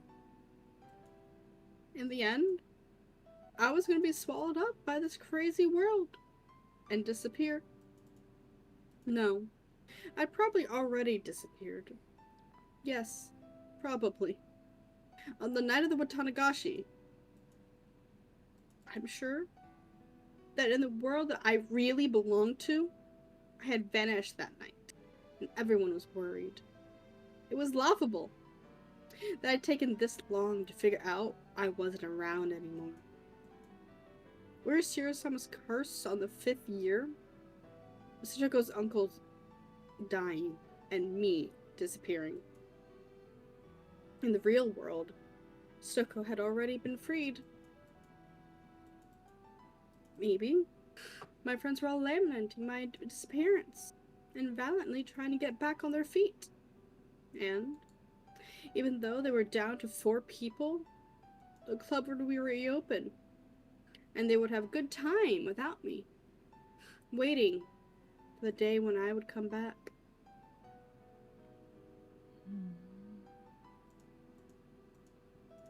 I'm sorry, everyone.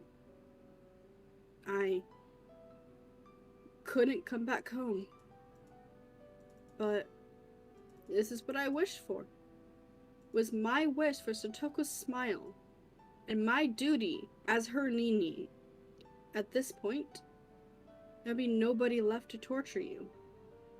Because Satoshi and I, it took 2 years, but we succeeded.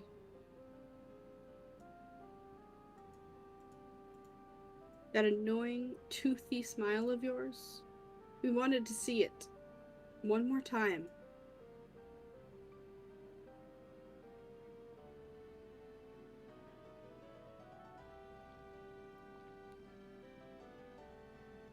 My pain wasn't gentle or merciful. It was sharp pain, violent, powerful, and ruthless. What little compassion I had receded in that span of a moment. And now, I could die. I say goodbye to this insane world. Farewell, crazed Hinamizawa. Thanks for giving me the psychic power to kill people whenever I wanted. Okay. Wow. If you'll still allow it, I'll wish for one last thing. The death of this very world, of this crazed Hinamizawa. So that nobody would ever again have to find themselves lost here again.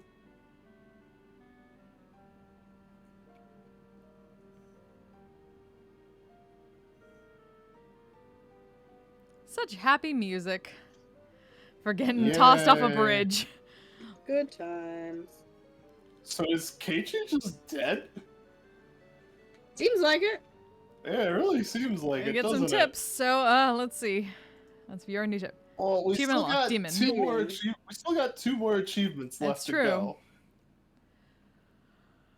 So. All right, I'll take this. You want to do this for? I got it. Oyashiro-sama. Nobody really knows what characters to use to write Oyashiro-sama. Knowing this is hard partly because depending on the time period, he has been called with various titles, with subtle changes to his name, and nobody knows the real one. The only thing all time periods agree on is that the 4 syllables o, ya, shi, and ro are always used.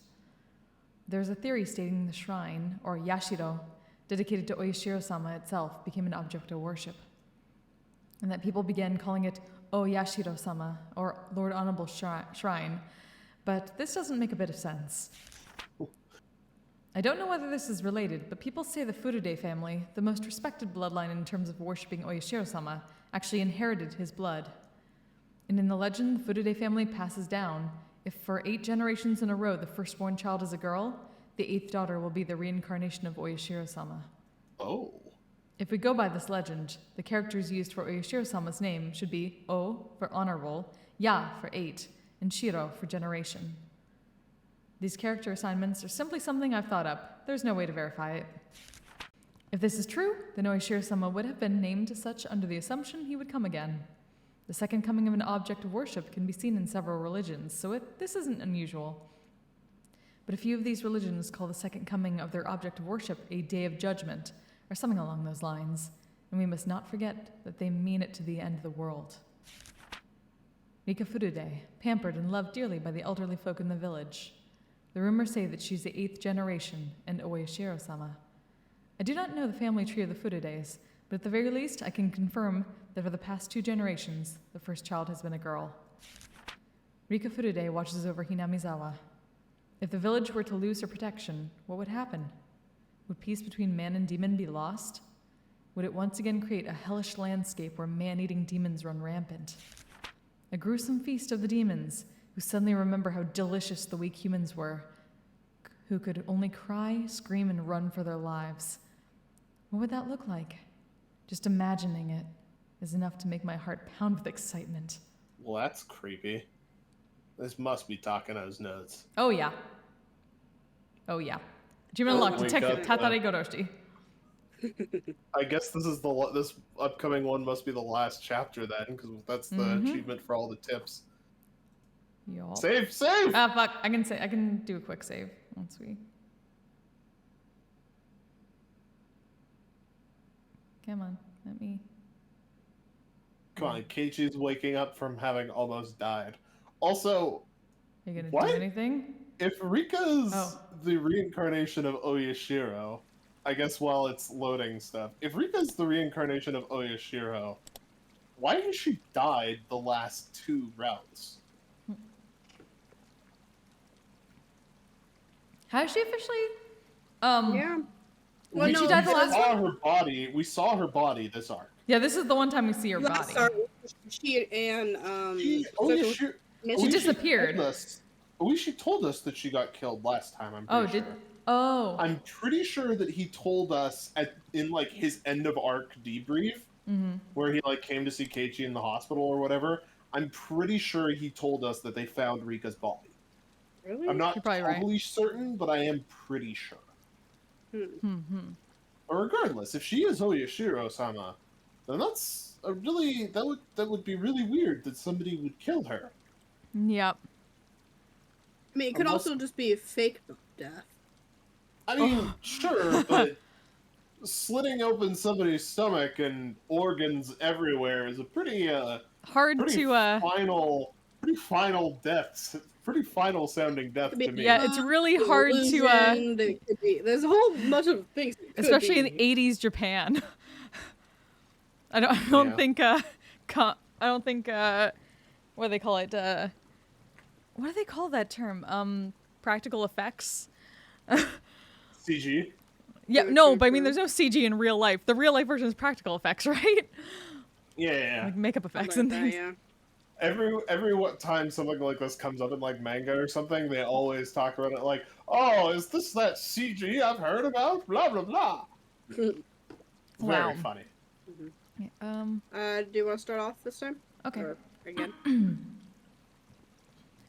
My head was pounding. The sky was bright. It was cold, too. It hurt. Each sensation I felt led to a new and different one awakening. When I came to, I was lying face first on a dry riverbed. A few body parts hurt a lot.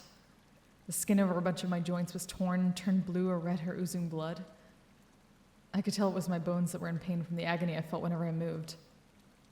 I looked up and saw how high the bridge from which I had fallen was. Considering I dropped from there, it was a miracle that I could open my eyes again. Right next to me was a broken, upside-down car seat, which I guess some pranksters had brought here. Maybe this thing had been conveniently lying right under me, allowing me to escape instant death. Miraculous. Of course, I didn't know whether this miracle was fortunate or unfortunate. I'd failed to die, and now I was still stuck in this insane world. How long had I been unconscious for? The sun was high in the sky, so it looked like only 1 or 2 hours had passed. But my body's sluggishness didn't make it feel at all like a short time had gone by. Mentally, it felt like I'd been asleep here for a decade.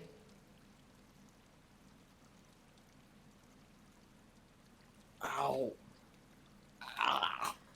The more feeling returned to my body, the more pain flooded in. It hurts. Ouch, owie, my bones. Yeah, my bones. I have the bonitis. I drank too much bone-hurting juice.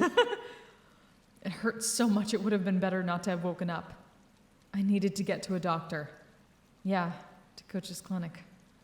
The term Coach's clinic brought memories back one after another, memories I wish I hadn't recalled. Satoko was no longer on the bridge. She would have returned to Inamizawa by now. And she would put on some clothes, go to the clinic, get a checkup, and report how crazy I had seemed. The police were waiting for me without a doubt. This time, would they find out for real that I'd killed her uncle and arrest me? Or would they just send me to a mental institution like I thought they might? Still, I didn't care which it was. Please, someone stop all this pain. You can boil me or cook me after that, whatever you want. I began to walk unsteadily, just limping along. I went downstream and then through an animal trail-like path in the woods. I walked haphazardly, searching for a path I knew. Eventually, I finally came across a familiar road and set off towards the clinic. Not to my house, but to the clinic, which had treated me like a lunatic. It was hot and humid. There was no wind and the air was stagnant. For a while now, I've been smelling this terrible stench of burned eggs that made my face scrunch up. And then at last, I noticed something. I couldn't hear any cicadas. It was the first time I'd heard Hinamizawa be so utterly silent. When I thought back, it seemed like birds always chirped in the morning, cicadas always cried loudly in the afternoon, and Higurashi always rose up in the chorus in the evening. Always something to hear. I couldn't hear a single insect. The only thing I could hear was the rustling of the wind brushing the treetops. I'd never experienced this sort of quiet before. Even the only sound coming from the trees lacks life somehow. The trees were yellow and many leaves were spread on the ground despite it being too early for autumn. Even the weeds that had been growing so persistently at the side of the road had yellowed, browned, and lost their vigor. Only the sunlight itself was of the June Hinamizawa I knew. And yet it seemed like the seasons had switched all of a sudden. Looking at the fallen leaves and rotting weeds led me to a spot a few small insects turned on their backs. They weren't moving. They were corpses. I looked closer to see insect corpses scattered all around like a child had collected them as samples and then strewn them about. The stench, what was it? It was terrible, like burned eggs. Combined with all the bug corpses and leaves falling from the trees in summer. Had someone sprayed herbicides or pesticides around here? Even at school, we apparently fumigate. They call it pest disinfection or something, once or twice a year. Oh. I hadn't run into anybody, despite how bright it was outside. It was mid-afternoon, and yet it felt like I were sauntering about at midnight. Well, with the smell, nobody would want to walk around outside. Just what was this anyway? There was no sound, no noise, not even a breath. Hinamizawa was silent. The school would come into view right after turning this corner, and yet I couldn't hear any commotion at all. None of the shouts or grunts that children always made. It was simply quiet. Just as pretending to ignore the silence had grown intolerable, I saw the school. And finally I heard something. It was the sound of a few trucks. There were a few very tall trucks parked in the schoolyard idling. About 10 workers in raincoats were unloading things from their trunks. It was hot and humid, and even in my casual clothing, I couldn't imagine how unbearable that must have been. And then I remembered. Our school was rented from the Forest Service field office building, wasn't it? It wasn't strange at all for Forest Service trucks to be doing some kind of work in the schoolyard. Besides, what did forest rangers do anyway? I felt bad for them having to work in such heat and with such a stench about. They were taking colorful cargo out of the truck and lining it up in the schoolyard. There were containers, fairly large ones, inside multicolored patchwork bags. Heavy, too. They were being carried in pairs. They lined them up very neatly, like tuna at a riverside fish market. Several dozens, hundreds of tuna were completely filling the fairly wide schoolyard up. I forgot my pain for a little while, captivated by this big forest ranger job I'd never seen before. As I stood there, watching in a daze, the people in raincoats working on the other side noticed me. One of them pointed at me out and they shouted a few things back and forth. I thought they might yell at me for getting in their way, so I decided to leave post-haste. But then 2 trucks drove up behind me. I stepped aside and they entered the schoolyard. Sheets covered their trunks, but I could tell they were completely full. As they passed, there was an awful smell that made me want to choke. It wasn't the same burned egg smell as before, but an even worse one, like rotten crab meat. What on earth was it? I've been enshrouded in one terrible stench after another all day. Then certain white letters emblazoned on the side of the passing trucks caught my eye. Ground Self-Defense Forces. What? Self-defense forces? Like the army? Why was the army in the schoolyard? What? Interesting. Hey, you! Where'd you come from?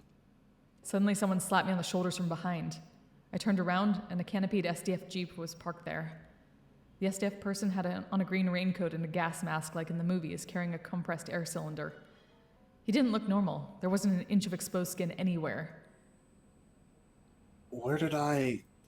Ow. Ow. When I tried to talk, I stretched a wound on my head. It made the SDF people exchange glances. I couldn't see their faces through their masks, but they seemed surprised. Do you live in Hinamizawa? Can you tell us your name and address? Well, yeah, I sort of live here. My name is Keiichi Maibara. Oh, and my address... blank, blank, blank, Hinamizawa Village, Shibone. After seeing me tell them my name and address without hesitation, one of the SDF people watching from the Jeep started talking into a radio. Base, do you read? Base, do you read? We have a 402. Survivor discovered. I repeat, we have a 402. We found a survivor. He's in front of the Forest Service office. This is base, copy. Secure the survivor at once. What is his status? Healthy. Wounded all over, but not fatally. He can walk on his own. We'll send him to HQ for safety. I was prepared to go along with the police, but the SDF? I couldn't help but think it seemed a little bit much. Yeah, what the You don't say. happened here? They urged me into the Exactly. back of the Jeep. And then they told me to put on this gigantic gas mask. I did so, and one of the troops fiddled around with it, strapping it tightly to me. It was heavy, hard to see, out of hot and difficult to breathe. Just looking at the world through the lenses made me lose sense of reality. My breathing sounded like some giant monster through the mask. At this point, I had no idea what was happening. With much trepidation, I asked the trooper adjusting my mask. Excuse me, has something happened? Where were you? What were you doing? Hey, don't answer a question with more questions. I was the one asking you. I, fell from a rope bridge way back in the mountains. I think I passed out on the riverbed. I don't actually know what day it is. Today is June 22nd, 1983. Wednesday. That surprised me. Satoko pushed me off the bridge on Tuesday the 21st. That meant I'd been asleep on that riverbed for an entire day. Forgive me for asking again, but did something happen? Why is the SDF here? Is this a drill? Had my question been that Thanks. difficult for him? None of the troopers would answer me. Something real bad happened here. What the fuck? Mm-hmm. The one in the driver's seat talking on his own radio turned off on the vehicles. He turned the dial and some broadcast station or another came in. I started to listen to the voice on the radio announcer what I was familiar with. Was conducted at the Prime Minister's office. In regards to questions from the press that the SDF not responding to the disaster promptly. Is directly related to this unprecedented, unheard of catastrophe. Chief Cabinet Secretary Okuno had this to say. And so, I believe that once the SDF received the dispatch order from the prefectural governor, they responded promptly. According to him, the SDF was prompt to respond to the crisis after receiving their orders. He implied that it was the prefecture's responsibility for taking too long to comprehend the situation. When did the governor who requested the SDF dispatch actually become aware of the outbreak of such unprecedented catastrophe? And did he not invite further damage because of the time lost before he sent the request for disaster relief? In other words, because of the bureaucracy. We are awaiting further investigation into the matter.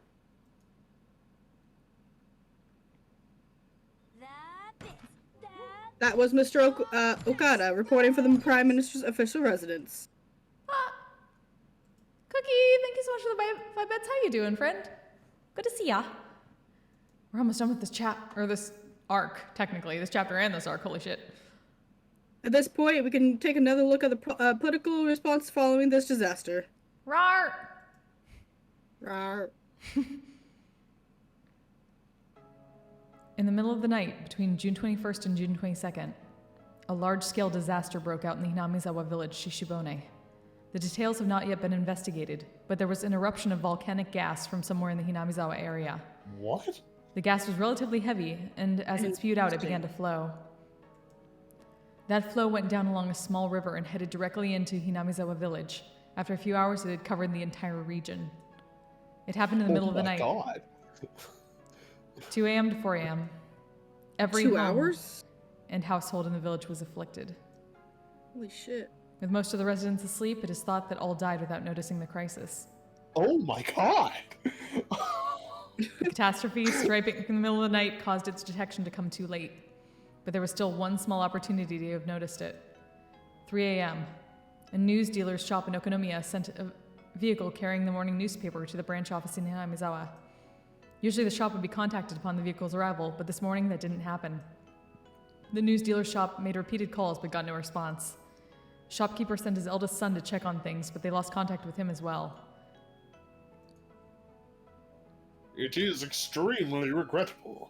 If they'd contacted the police or fire department at this point, it is highly possible the situation would have turned out more positively.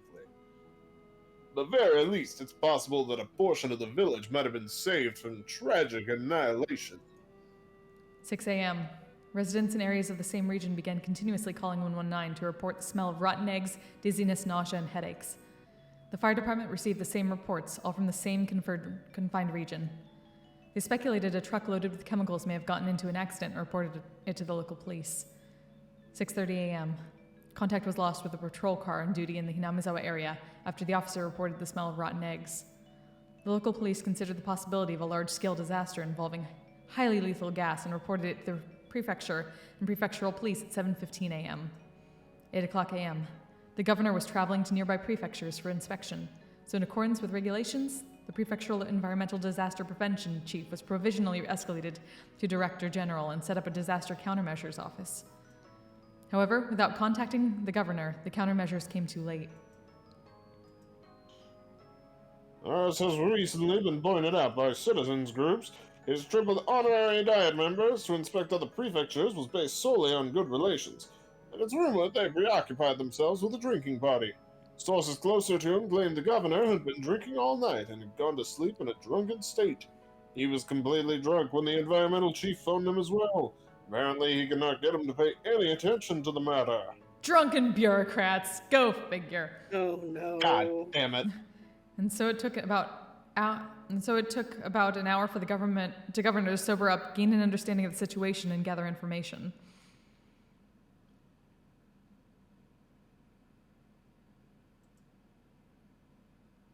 Not as extreme as the governor's case, the environmental chief, who became director general in the governor's absence, would likely also be questioned about his negligence. In addition, without any procedures in place on the prefectural side that predicted catastrophes this massive, they would always react too late, and that ended up being fatal.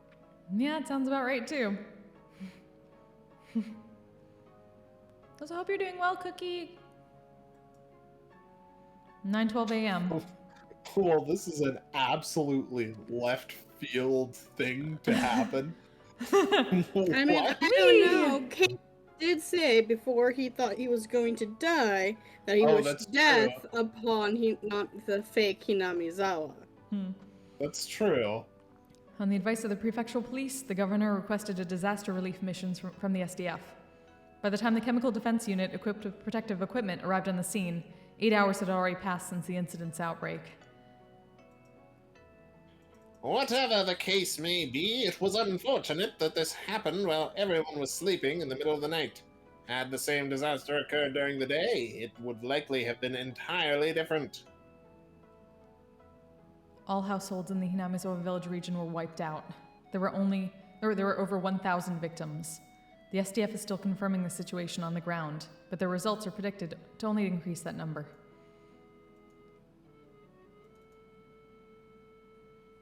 Here with us in the studio today is Dr. Fujiwara, a professor at Blank University, who is well acquainted with volcanic disasters.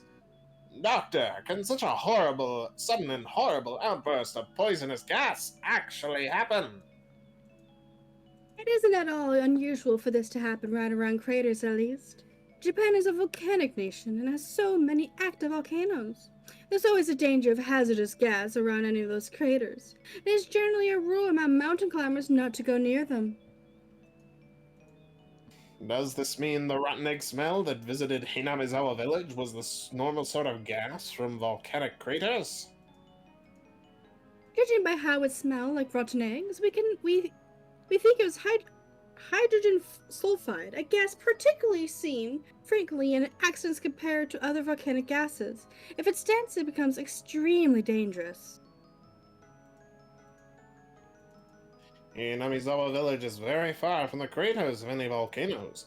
Can hydrogen sulfide be generated even from a place not close to a crater? I don't know all the details, so I can't say anything concrete. But in other countries, there are records of gas eruptions due to magma buildup under hot springs. It is an extremely rare event, but it is possible for such things to happen even in a region not near craters. Thank you very much, Doctor. We appear to have an announcement from the Japanese Defense Agency. Miss Morikawa, are you there? Tell me that this is going along the lines of it was all one big hallucination. Oh no, this doesn't create hallucinations. This creates everybody fucking dies. Yeah. Poisonous gas. Yeah, poison. This is the entirety of Hinamizawa is now dead. Yes, I am at the Japan Defense Agency. The agency had just made an announcement regarding the source of Hinamizawa village gas disaster. Analysis from the Ground Self-Defense Forces Department of Chemistry have found that the gas was a mixture of carbon dioxide and hydrogen sulfide. Miss Morikawa, do you know whether the gas is still erupting or spreading to nearby areas? According to the SDF's 9th Division, who are currently engaged in the rescue operation at Hinamizawa village, the gas density is steadily decreasing. They have announced that the damage will not spread. However, it does not change the fact that the surrounding areas are still in danger, and that the very strict observation must be maintained. That was Morikawa from the Japan Defense Agency. And now we have a report on the state of those who have been made to evacuate the Okonomiya area. Shimo Shinozaki Elementary School is one of the evacuation sites, and we currently have a reporter on scene. Wait. What? Inside the jeep, clambering and bouncing along the rough road, none answered my muttered question. An unprecedented catastrophe had destroyed Hinamizawa in a single night? Where was Hinamizawa village anyway? Someplace deep in the mountains, right? Names of places I'd heard about on the radio were always like that. They were all places I'd never heard of, much less knew the locations of. Wiped out? What does that mean? Don't they usually say how many died and how many were injured? How many people were alive? Where did everyone evacuate to? Eventually, we came into view of Coach's clinic. For the first time, I saw the flag of Japan hanging on a pole outside. Japan's circular sun hung down as though exhausted. Many SDF tents were set up in the clinic's big parking lot, and many strict security vehicles were parked there as well. When they saw the Jeep coming, men in white clothing and gas masks came running out of the clinic, frantic, carrying a stretcher. You're going to be alright. How do you feel? Can you walk? Yes. Ow. Ow. Because of my owls, they forced me to lay on the stretcher anyway. People who seemed like doctors were looking at me and notifying others of my condition via the radio. Multiple wounds. High possibility of fractures and internal damage. Large laceration in the head. People's normal, but even without bleeding from the fundus, brain damage is still possible. And then, from the clinic entrance, people lying on stretchers were brought outside to replace me. Judging by their clothing, they were from Hinamizawa, and that's how I knew they were victims. They brought the stretchers in front of a truck. 2 troops holding shoulders and legs like some kind of baggage picked them up and threw them into the trunk. What? In the trunk of the truck, people's bodies piled in heaps. They were just like baggage, and that told me they were already nothing but shells. At that moment, I remembered all those colorful sacks filling the trunks, and them lined up in the schoolyard like a fish market. Hundreds of empty shells. Corpses. Corpses. Corpses. Corpses. Corpses. Corpses. Corpses. Corpses. Corpses. Corpses! It's a lot of corpses. Mm-hmm. You jackasses! Don't just throw the victims in like that! They lived here! The troops carrying the sacks answered me with a humble salute. The world didn't need this insane version of Hinamizawa. My final wish, again, it was granted.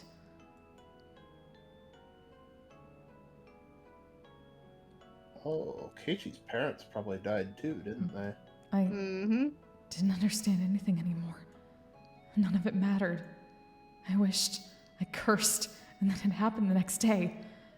And please, tomorrow morning, let me die. That insane night, it's still going on. Please end it already.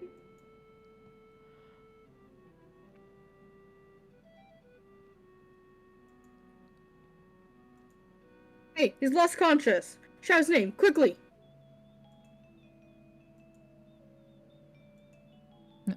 Oh, yeah. My Barkun! My Barkun, can you hear me? If you can hear me, just blink. My Barkun! My Barkun! My Barkun! Suddenly, the world didn't matter to me anymore. I wasn't interested in their cries. His breathing stopped. Get his respiratory tract open. Use CPR. Make him live. Damn it! Damn it! No more dead people. Nobody deserves to die. Don't kill him. Don't kill him! I could hear the voice of a man crying and screaming in my ears. Nobody deserves to die. Those words came from his heart. They were so commonplace, and they soaked into my heart too. Maybe it was a mistake to take someone's life, even if it was to save Satoko. If this is the price I had to pay, this horrible tragedy, then this is a little much, Oyashiro-sama. Why did you never punish me? Come to think of it, Satoko said something. Oyashiro-sama's actual curse never goes for the target at first, but kills everyone they love before that. Oyashiro-sama's curse. It was a convenient excuse I told myself at the very end, that it wasn't my curse that destroyed it, but Oyashiro-sama's. Given that I was in a stretcher, this next bit might have been obvious. But last of all, I realized one thing. Yeah. Today, I had not heard those footsteps following me, even once. Now, I was liberated. As the cries of the Higurashi, I couldn't have been hearing, filled my mind. Their tearful ensemble was the only funeral march I had. Achievement unlocked. Liberation. Liberation. June 22nd, 1983, early morning. A widespread village disaster occurred in Hinamizawa Village, Shishibone Prefecture. Volcanic gas, carbon dioxide, and hydrogen sulfide erupted from Onigafuchi Swamp, one of the Hinamizawa area water sources, and spread through the entire village. There were 1,200 victims. 20 have gone missing. The catastrophe was unprecedented, forcing the local government to evacuate approximately 600,000 people. According to later investigations, magma pools and hot springs were uncovered directly under Onigafuchi Swamp, and the gas that gushed from it was determined to be the cause of the disaster. In addition, directly after the incident broke out, many came forth during the coming disaster was a curse based in Hinamizawa village legends for sparking a wave of chaos. There are apparently local legends of a curse spreading a miasma destroying the village, and some scholars believe a similar gas disaster may have happened in the past and remain part of the legends. More extreme periodicals suggested this was an extension of the string of freak death incidences that had been happening in recent years in Hinamizawa village, stirring interest and theories about this curse of Oyashiro-sama. In addition, relatives of those in Hinamizawa village who had escaped the disaster complained of sickness afterwards and were hospitalized. Some of them even died of unknown causes, further encouraging such extreme opinions. On top of that, several relatives professing to be possessed by Oyashiro-sama's curse committed suicide in strange ways, and the impact the disaster has had on the entire nation can no longer be ignored. Wild visions of terrible toxic gas sneaking around in the middle of the night, killing people, spilled across the country, causing a steady stream of people complaining of insomnia, difficulty breathing, headaches, dizziness, etc. Some who identified themselves as being obsessed by it began doing odd things. Most of these were mistakenly attributed by the tabloid press. But afterwards, some even began to call the mental issues arising from the Hinamizawa tragedy the Hinamizawa syndrome. The Hinamizawa village region, the object of all kinds of rumors and speculation, is currently closed off, and even flying overhead is prohibited. The prohibition was at one point undone as a result of a decrease in the gas's density. That autumn, another gas burst was confirmed, leading to the area being cordoned off again. Word is that the area is sound asleep, all traces of its former life intact and left to rot.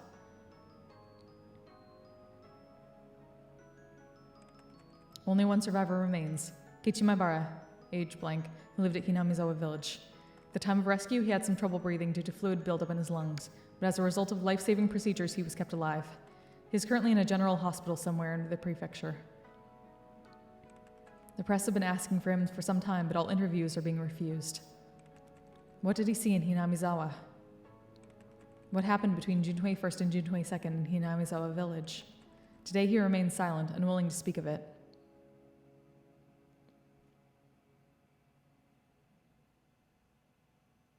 Huh. Great Hinamizawa disaster in memorial list. Oh god. Interesting. Oh! Jirotama Nakatage, really alone. Possible committed suicide in the village. Investigation suspended. Takano strangled to death in the mountains of Gifu. Body was found burnt to a crisp. Investigation continues. Oshi went missing during investigation. Investigation continues. Katsuya Kumatani went missing during investigation. Kyosuke Irie possibly committed suicide. Rika Furude possibly murdered. As our village gas disaster memorial list. Blah blah blah blah. Reina Ryugu, Mion Sonozaki, Oreo. Satoko and Teppei are both missing. Went missing, Ichiro and Aiko died. Okamura, the teacher, Kimiyoshi, died in an accident. Shion Sonozaki committed suicide at the victim's hospital. Attempted suicide. Attempted? On 29th of August. Oof. Diagnosed with mental disorder. What's with all the mangled English on here? Yeah, that's somehow a lot more. You're the one I always English. rely on. Thank you for something. It's definitely English. It's just all like spaced weirdly so that it's hard to read. You are a god. Okay. Yeah, it's supposed to be. Right. Thank you so much for something. Being able to. Straight. Still. Oh no. Sleepy.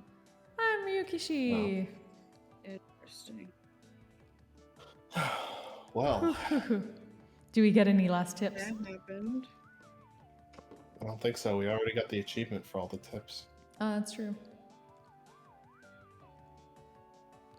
Well, We Keiichi get happiness next time, guys. Wait, Keiichi oh, may 2003, late be summer. Mm. Oh, so this is like what, 20 years later? 20 years on.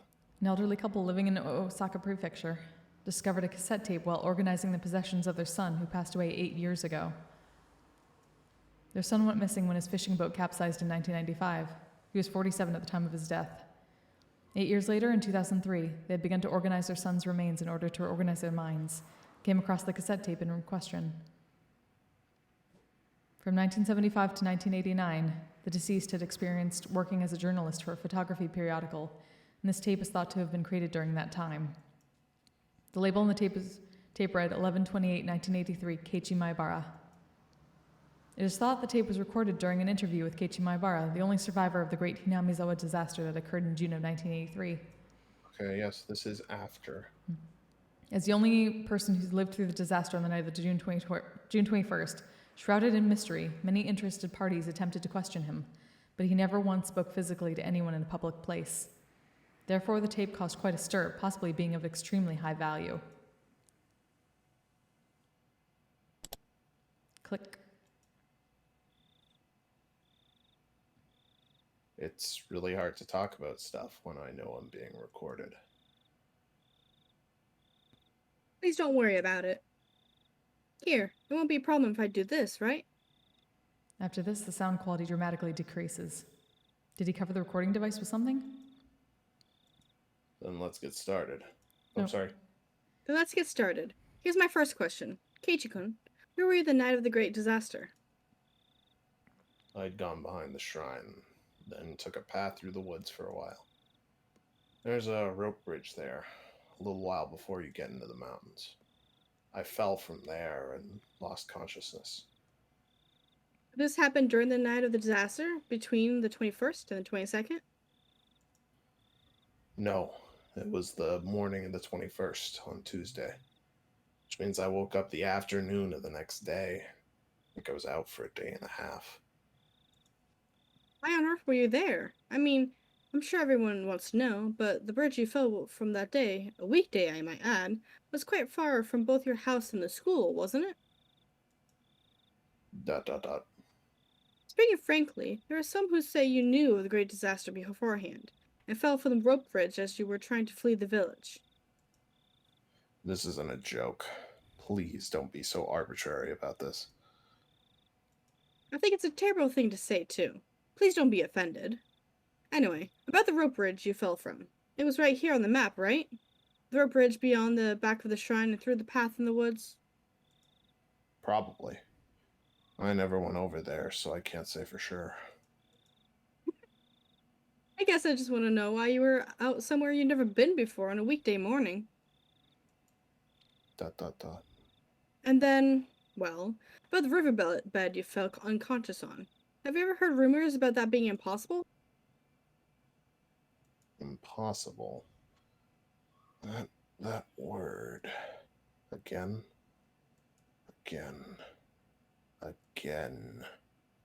For a little while, Keiichi Maibara mutters the word impossible several times. Why would it be impossible? You know how the volcanic gas originated in the Onogufuchi swamp?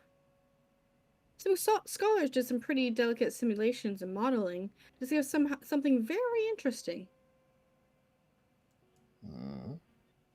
The volcanic gas was heavier than the air, so it went along the ground, flowing into lower and lower places, kind of like what water does.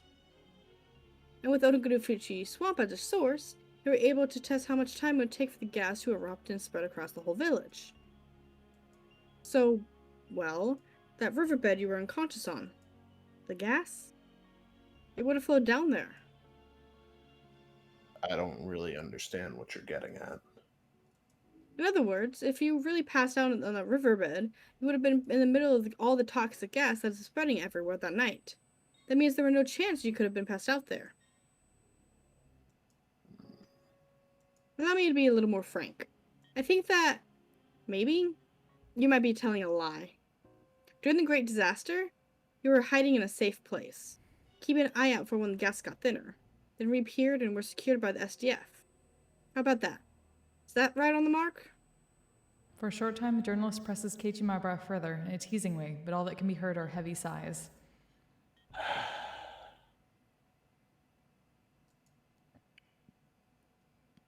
I think the first is Keiichi. Even if that was the case, I wouldn't be surprised at this point. What do you mean, wouldn't be surprised? Was this recording really taken of Keiichi Maibara? Some harbor suspicions. You said it before, didn't you? That it was impossible. Impossible things happen in that Hinamizawa all the time. There are people who shouldn't exist. Dead people end up alive. It's not really that unusual. Never thought that I, of all people, would be asked to prove that I was still alive when I was supposed to have died.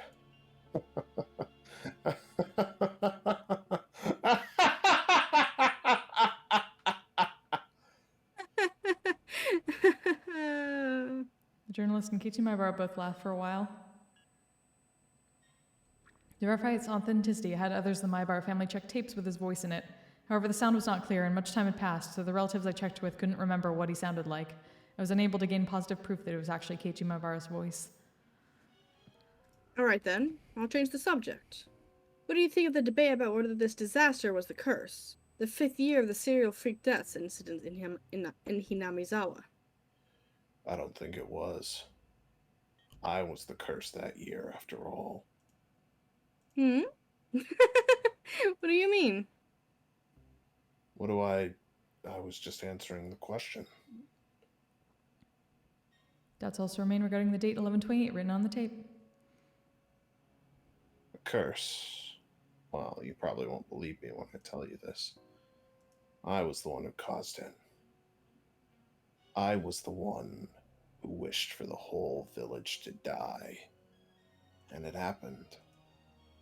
What an exciting story. Exciting? I suppose you could call it that. After Maibara, Keiichi's failed suicide attempt on a certain August day 2 months after the disaster, he was diagnosed with a mental disorder and transported to a treatment facility. I was the one who killed Creepy Girlfriend, and Coach, and ACAB too. The time, I had some kind of divine power. Yes, I suppose it was like footsteps. Footsteps? Wait. What's that supposed to mean? Have you never heard footsteps before? Tip, tap, click, click, The facility never allowed any news coverage, so it's extremely unlikely that a tape from the media dated after August 1983 would have had its voice on it. Today, when you're walking around, try stopping suddenly. Something interesting will happen. Anyway, if you hear an extra footstep, even though you'd already stopped walking, you'd better be careful, you know.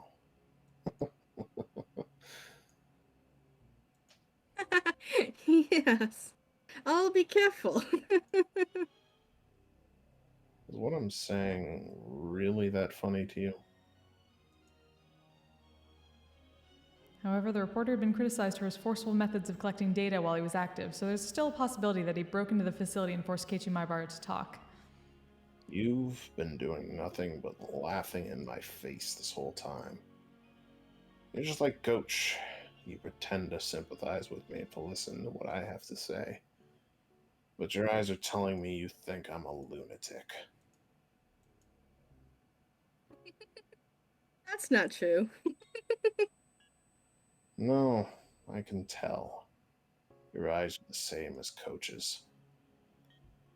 Is this truly Keiichi Maibara's voice? The authenticity of this recording is still wrapped in mystery. I never heard the footsteps again after that day. So I don't think I have that terrible power anymore. Perhaps, right here, right now, I'll wish for you to die. I'll wish for your death. For saying all these unpleasant things. Yes, this time, why don't I decide how you die? creepy sound was burned to death, so let's go with the opposite. With water. I hope you drown and die. How's that? 15 years after this tape was created, the reporter, just as Keiichi Maebara predicted, died in an accident out at sea. If I'm in top form like I was then, you die before tomorrow morning for sure. Now then, I wonder how many days it will take you to drown.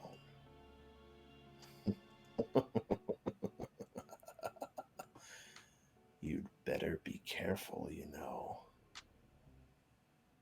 Don't go getting yourself killed by some stupid curse I put on you. Okay.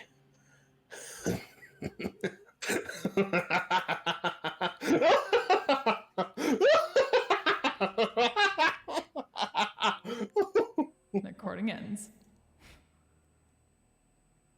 And Keiichi Maebara?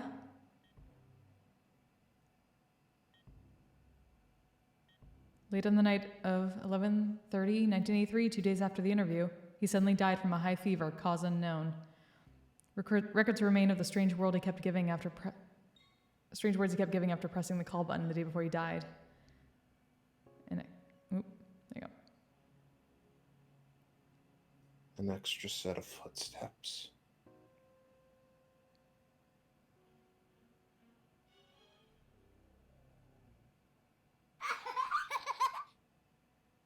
Oh God.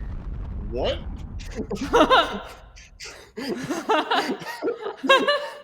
Oh fuck! Well then. Ow! Fuck! Oh! No, I forgot. I Damn. forgot about that child. Ooh, yeah. Listen, What the fuck was the child? I don't know. I don't know. The Great Hinamizawa disaster. Achievement That was unlocked. The creepiest possible thing to put Damn. at the end of that. Hey, yes. Well, it creeped you out and it caused you to jump, so. Sure did. Yes, it did its job. Hot damn. God. We made it. We Oh. made it. Oh, Fuck. One more question arc to go. Oh, Hot yeah. damn. I want answers. So, welcome to the Great Hinamizawa disaster. Fuck. Wow. Okay. Well, I mean, I'm not surprised that something bad happened to the village, but you know, interesting way they did it. You know. yeah, Yeah. interesting choice. Mhm. Okay. And we got some more Uh, tips. We got some more info. Yeah, And fuck. from the swamp at that. Yum, yum. And we learned more about Satoko. Yeah. She got it. So okay, so who's got to know? So Rana. So people who went crazy. Oh, yeah. Who suffered from Oyashiro-sama's curse Mm-hmm. has been Rana, Mion, and Keiichi. Mm-hmm. Though we also Right? found out that it seems like Satoko might have a long time ago. Yeah. Mm-hmm. Satoko question mark. Like back before this story, like years. Yeah. Mm-hmm. Mm-hmm. Interesting. And Rika died, and Rika died terribly, and then Yes. Yeah. the village fucking dies completely. Can you go check and see if she died last arc? We're not gonna get spoilers, but I really want to know Let me if she actually died. let me see.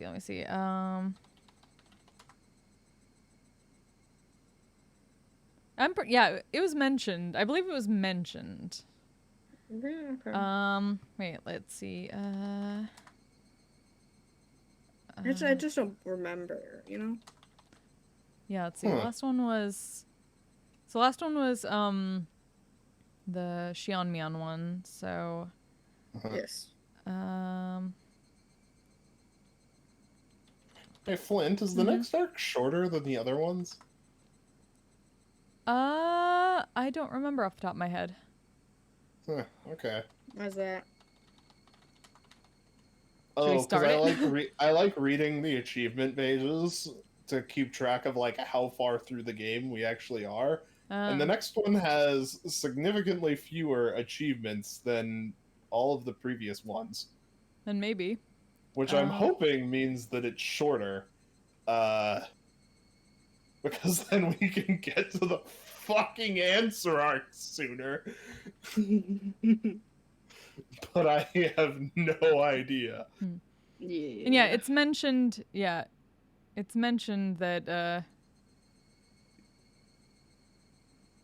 Rico was found dead in a well. Oh, that's yeah. Yes, and you were very specific when we were talking about this, that everything everything Oishi told us at that point was the truth. Hmm.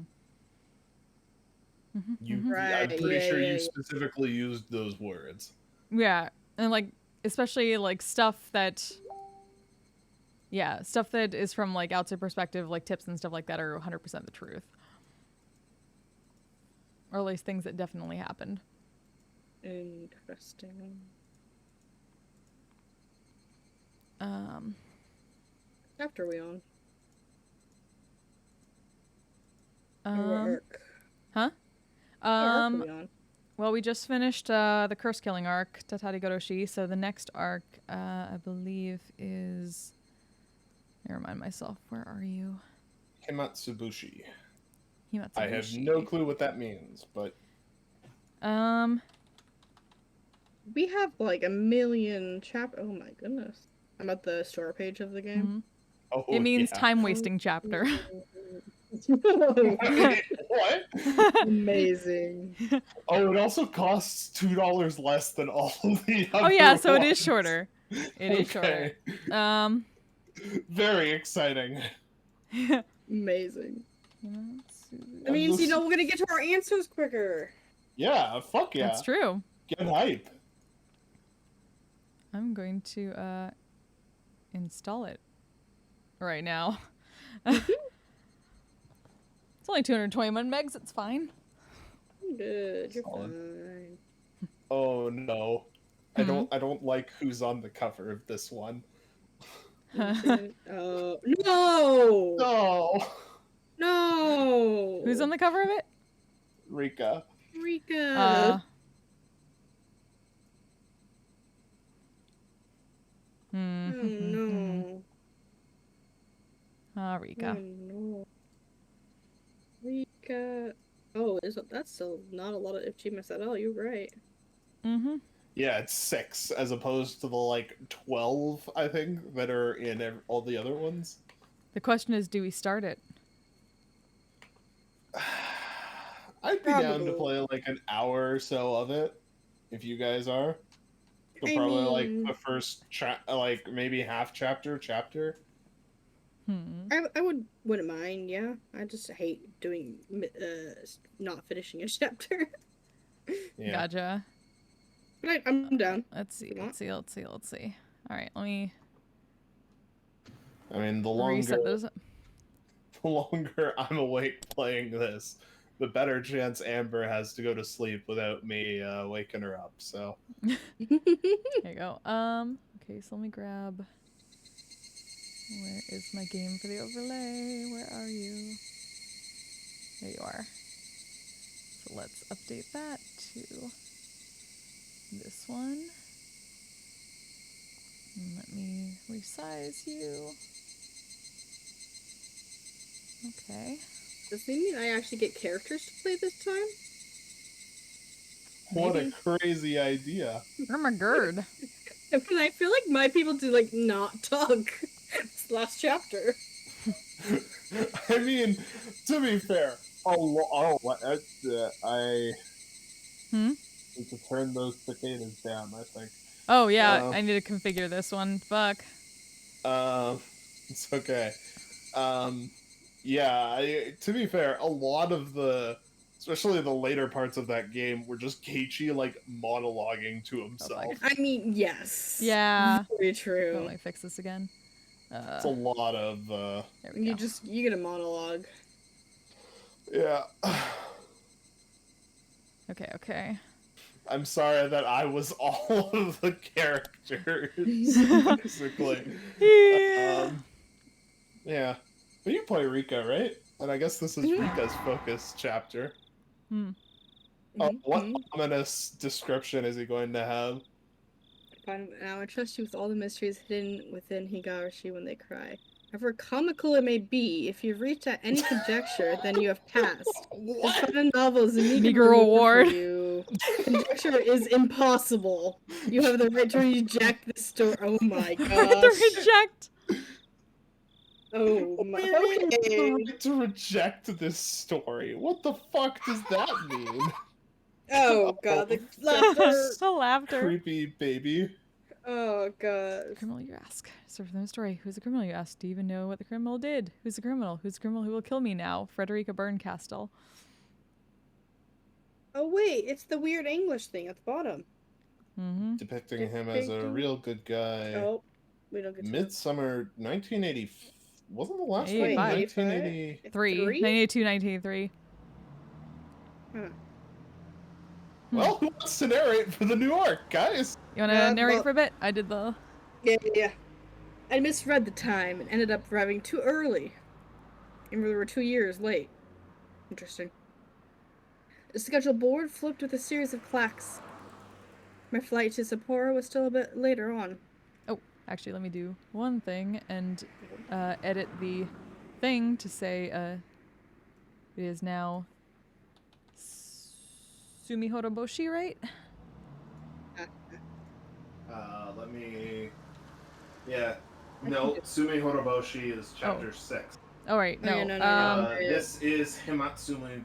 Himatsubushi. Himatsubushi. Okay.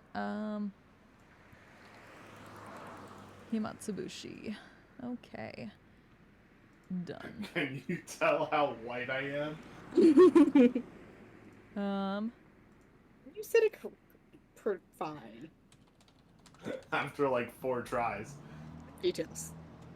Time wasting arc 1. Chapter Done. 1. Okay. Alright. Way about flight. So have over an hour before boarding. I get there way before an hour before boarding. What are you talking about? That's not that early for an airplane at all. This is fine. Everything is fine. Well, oh wait, this was before 9/11, so there's less security probably. Yeah. Oh, Probably yeah. why. This is the 80s. Oh, yeah. That makes sense. There we go. Well, I might as well close my eyes for a bit on that bench over there then. I came here directly from work, so maybe the fatigue from that was making me sleepy. Finding a suitable bench, I put my luggage on the seat next to me and settled down. Whew. I sighed like an old man. I'd hoped to stay young forever, but had become splendidly middle-aged. Apparently, the rumor that even people in the later half of their 20s experienced a decline in their physical strength wasn't a lie. Been mind-numbingly busy at work lately, so rarely had any time to myself. This may have been the first time I'd been able to enjoy journeying alone like this since I was a student. The reason behind this trip was to meet an old friend. And it was a bit strange to call him old friend. In fact, I might be calling him a bad one. After retiring a couple of years ago, he moved to Sapporo, his mother's hometown. His mother passed away soon after, and he was now peacefully enjoying his second lease on life. His name was Kurado Oishi. He was a former detective from the Primary Investigation Unit at the station Okinomiya, Lake Prefecture. To be honest, the only direct contact we ever had didn't last more than 3 days. After that, we exchanged New Year's cards, but we never met again. So this will be the first time meeting him in 7 years. Okay, so this isn't anybody we know. Mm-hmm. Right now, yes. In other words, we met 7 years ago, in 1978. Oh, so it would have been somebody who he probably met like at the start of the the dam construction Operation project. First. Yeah. Around the dam project. There was something I just had to ask, to talk about him concerning that time. To explain that, it was impossible not to recall the incident that had happened back then. That kidnapping, the details and resolution of that were resigned to darkness. Also, it was impossible not to recall a certain mysterious girl. Interesting. My name is Mamoru Akasaka. It was a year that was strangely hot, even though it was only June.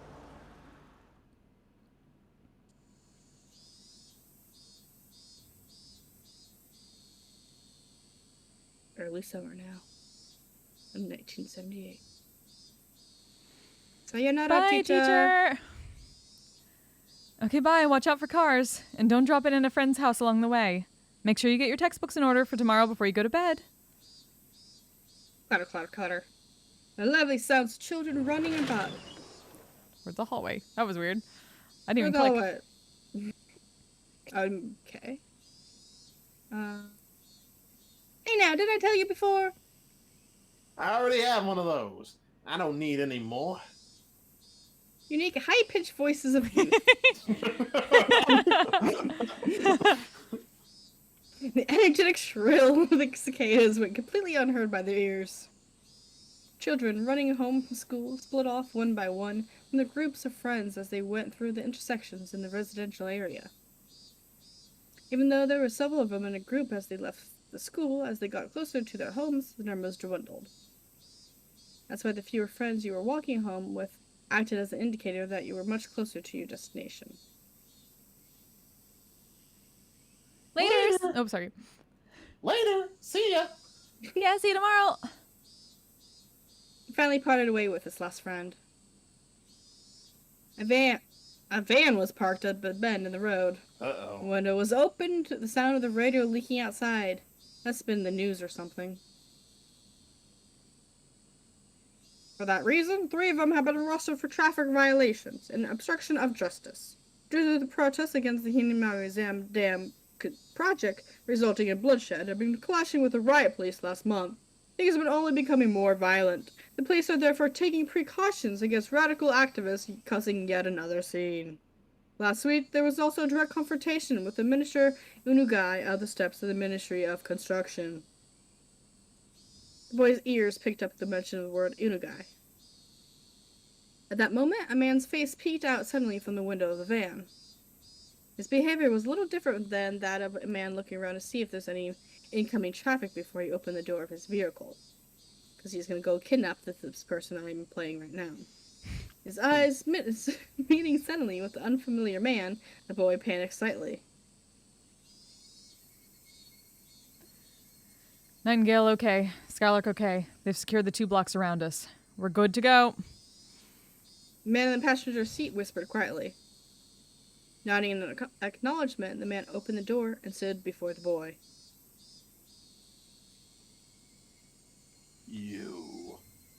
Are you Toshiki Nugai-kun?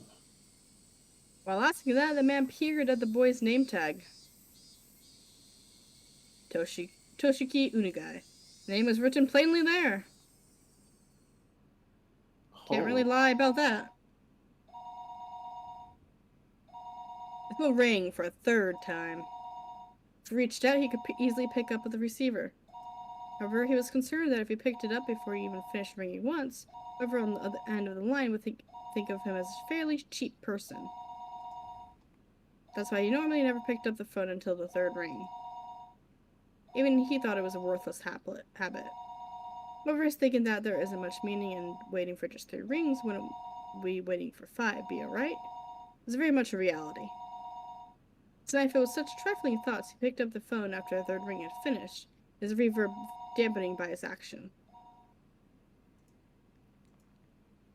Yes. Hello. Hello. He knew that sometimes due to malfunction on the switchboard, calls didn't connect well. Oh man, this is when you still had switchboards? Yep. At this 80s. time, it was best to hang up and let the person on the other end Or I guess call 70s again. in this case. Yeah, damn. That's true. Yeah. Thinking that, the moment he began to hang up the phone, he sensed he was definitely connected after all. He felt the presence of the person on the other end of the line, keeping silent. Hello? There was no way they didn't hear his question. What was the meaning of this? It wasn't like he didn't know that people could use silent calls to harass others. However, he never received a call like that until today. Maybe he was just lucky before, but he didn't believe that he received such a call on his phone. There are no direct calls to or from this line. Everything had to go through an operator. Therefore, there was absolutely no way the call would be connected unless it was verified there with somebody else on the other end of the line. That's why he didn't understand how to deal with this silent call. Instead, settled into confusion. I don't know who you are, but if you have nothing to say, I'm going to hang up. Please call again some other time. Intending that to be the parting line, he made to slam down the receiver. It was at that moment the person on the other end spoke for the first time.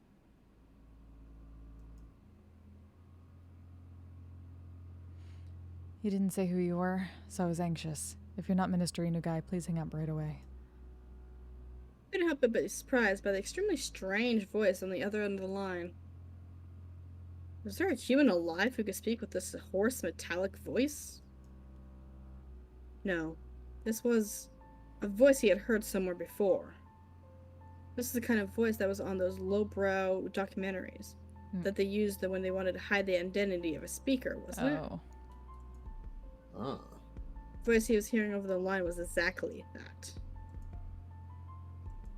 Who are you? As I said, that's what I wanted to ask. Are you Minister Inugai? He, Unagai, hesitated to answer.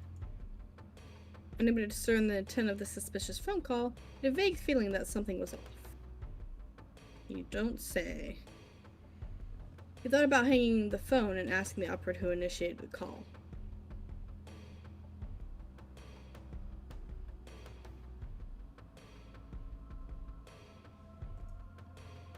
However, he forced himself to restrain that urge. For the first time being, chose to state his name and listen. That's right. This is Inugai. I said my name, now you say yours. My name doesn't matter. First of all, let's begin by thinking about the situation you're in right now. Right now, you're sitting in your chair talking on the phone, yes? Then why don't you try opening the lower drawer to your right? Would you like to play a game? Would you like to play a game? The lowest drawer to the right of the minister's chair. There was a lock on it. Not enough to function as a safe, but nevertheless it was a drawer that contained some valuable things. That's why Inugai thought the person wanted some important information contained with that drawer. Sorry, but I don't have any intention of opening that. I have no reason to follow orders from somebody who won't even give me his name. If you don't open that drawer, I'll hang up the phone. You will most likely end up regretting that. Why don't you think about opening that drawer first? Inugai didn't like following orders from the suspicious person one bit.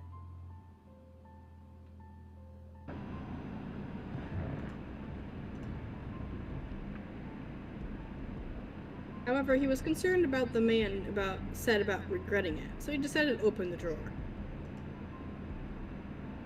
He took a small key he kept stowed in his wallet and unlocked the drawer. What a fucking psychopath. Who keeps keys in their wallet? This was in the 70s. His hand stopped right before he opened it. What if there was a bomb inside it and it would explode if the drawer was opened? That delusion took hold of him. Quelled that instinct and opened it. Did you do it? The thing that's in there, do you know what it is? Oh wait, shit. Did you do it? The thing that's in there. Do you know what it is? Oh, hi there. What is the meaning of this? Hey! I don't think there's any need for me to explain, is there? I'll give you some time, so please think about it a little. I'll contact you again later. Now then, pardon me. Hey, wait! Hello? Hello? The call had already ended. That would not change no matter how much he yelled at it.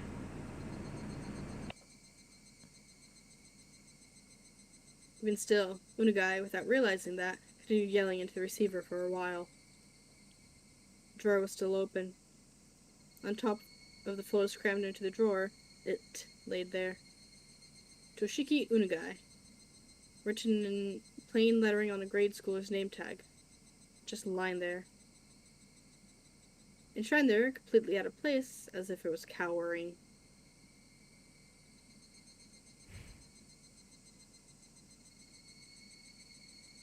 It took me a second to figure out which effects might work for this. Oh, nice. You good. I've never tried Oh, any of my other Adrian? We effects. already have kidnapped a child on the list. Hell yeah. Oh, more new people, guys. Do you Wow. remember, Yukue? This picture. This is where I first proposed to you. That brief moment before you nodded back. You probably wouldn't know just how much. It seemed like an eternity to me. Yes, I would never have thought that amount of time could feel like an eternity. Compared to how long I had to wait for you to propose to me, it was... From the moment I met you until today. Compared to the time I spent since I was born. It might only be a brief period, but they are definitely precious, beautiful days that deserve to be called an eternity. That time continues even now. From now on, I wonder if it will be a boy, or maybe a girl. Either one is fine, boy or girl. Either way, it is living proof that we love each other. If it's a boy, we'll name it after you, Moru. If it's a girl, we'll put the Yuki from my name in hers. Thinking about names is just so fun, and in the end, we still haven't decided yet. It's just time to puzzle over it. Not that long of a time, actually. You see, Yukie, there's something I have to apologize for today. It's my job. Sorry. Looks like an annoying bit of work has come up. Worst case, I might not be there for the delivery. It's fine. You have a very important job. What you do protects the way we live. Wait, this is two people? Yeah, 2 people. I just realized that now, guys. Compared to you, it's nothing. Please, go ahead. When you return, I'll be waiting here with our child. Thank you. Also, I'm sorry. Please don't apologize. If you feel guilty about it, then you can just atone. If I atone that much, no matter how much money I have, it'll be enough. It's a joke. Now, go on. As I left the room, I bumped into an elderly man. It was Yuke's father. In other words, my father-in-law. Father. I didn't want to intrude, so I waited in the hall. I didn't mean to eavesdrop, but I heard. Go. Yuki is that kind of girl. No matter what happens, she doesn't want to hold you back.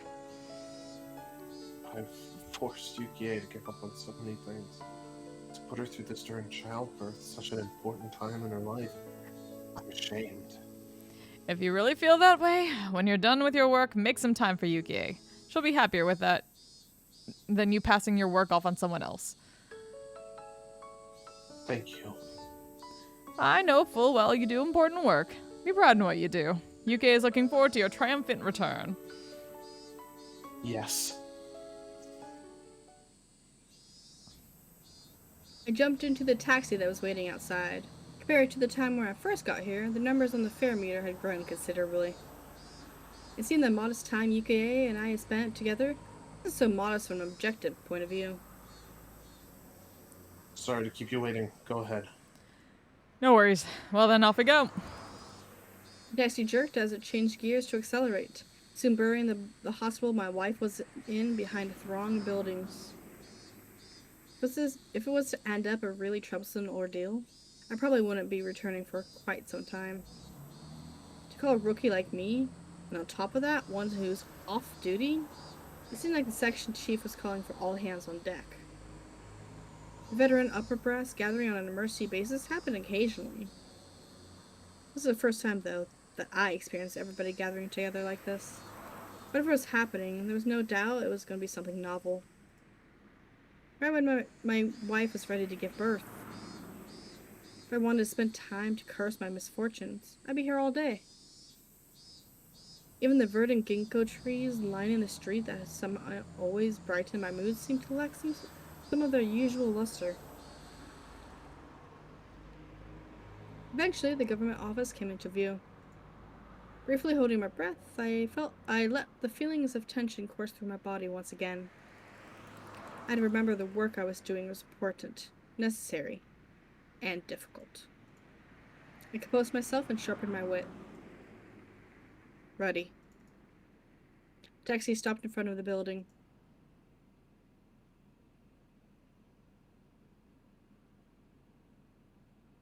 Gaseki, Tokyo, Metropolitan Police Station, Public Service Department. Chief, everyone's here. Akasaka-kun, could you close the blinds? Blinds were usually closed when they needed to use the projector or if the discussion was going to contain some particularly disturbing content.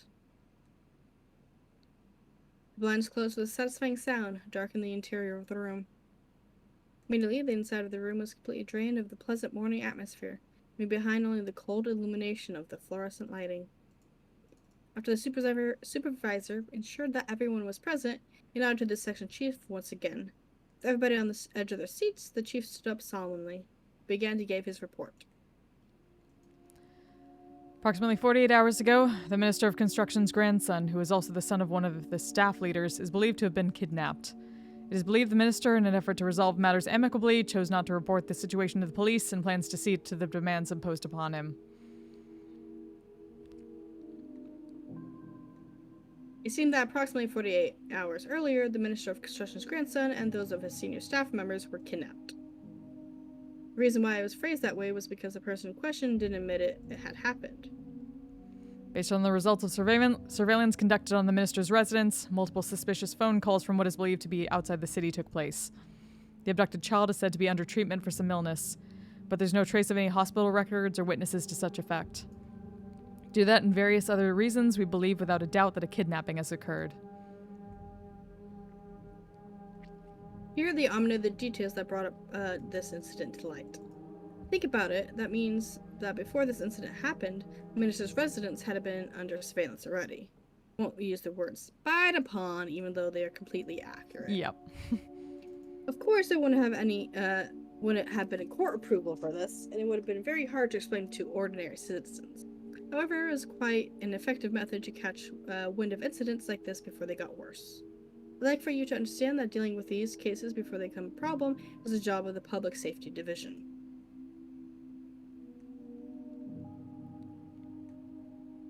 Why is he just following their demands instead of reporting this to the police? The fact that a minister can't even trust the police, what is the world coming to? Oh. It seems a group of perpetrators demonstrated that they have quite a high level of surveillance on the minister themselves when they conducted the kidnappings, enough to give the minister pause before calling the police. We'll find out right away if you call the cops, more or less. So it's possible that there's a mole close to the minister. Several of the higher-ranking members who seem to experience with this kind of thing let out deep sighs. The goals of the perpetrators, their demands, as well as the entire incident are as of yet unclear. But in any case, the possibility that this may grow to threaten national interest is extremely high. If their goal was to simply have their demands met for monetary gain, that would have been nice. However, if this is just some politically motivated shakeup, things would get a lot more complicated because there's politics. Since we're not receiving any cooperation from the victim, that means that we're not privy to any of the details of the threats or demands. To the fact we believe there may be a mole involved in this incident, this investigation is highly classified. Only the people in this room are to know this. Furthermore, as this case is our utmost priority, we're placing a hold on everybody's normal duties. Understood? After that, the supervisor continued on, tactfully explaining our course of action. If this incident were to become public, it would be possible that the minister's political life would be over. I'll spare you the explanation of how the rest of the dominoes would fall, but again, support in the Diet would decline, followed by a no confidence vote and a snap election. It might even expand communist influences. In other words, we wanted to handle this delicately. Ah, this truly is the 70s, worrying about communist influences. Uh-huh. Kawasaki and Saiki, monitor communications from the minister and the child's residences 24/7. Find out what the minister is doing. Report anything that happens. The remaining members investigate whatever is related to the case as assigned to your units. Focus your line of investigation on the commies, Reds, and Confeds. Don't discount the possibility of foreign involvement either. I experienced one or two unamicable situations before. This, however, was the first time I've seen things get so hectic. Several sophisticated conversations were progressing without involvement of a rookie like me. I didn't intend to be timid, but I couldn't hide my confusion at this unfamiliar situation. And cover that. Oh, sorry. No worries. We have no clue who any of these people are. Yeah. As for Akasaka-kun, I snapped back to attention at hearing my name. Yes. You investigate the environmental groups that have petitioned the minister. Among them, there's the group protesting the Hinamizawa Dam project that made the papers. Make sure you investigate them thoroughly. I doubt that this is the act of some citizen group, but we have to eliminate every possibility we can. Understood. So those opposed to the Hinamizawa Dam. It's probably best if you go to the location personally. Get some information from the local authorities. They're a fairly radical organization, so the public safety division there should have them marked as well. Understood. I'll head over there. Your wife, she's almost ready to give birth, isn't she? I apologize for the timing of all this, but I'm counting on your cooperation. We can't take our time with this, so we just have to brute force it with our boots to the ground. Yeah, I know. My wife hates to interfere with my work with her own circumstances anyways. Sorry, and thanks. So then, as for Kawasaki-kun and Saiki-kun, to help you support your... I didn't want to take a business trip when my wife was about to give birth. Even if I was a little busy, as long as I was in Tokyo, I could head to the hospital right away. An assignment, though, that would be difficult. Even so, I knew that the work I was doing was important, and fully understood that I was in no position to be so selfish. I'd have to make it up to my wife for having to be away at such an important time. Wait, so are we spending the whole arc playing as somebody other than Keiichi for this one? Think possibly. Seems like there was a good chance. My wife, Yukie, would probably forgive me with a smile. The only thing she would hate doing would be holding me back. My male ego, though, at least wish she would have tried to stop me. Rolls eyes. Sorry, Yukie.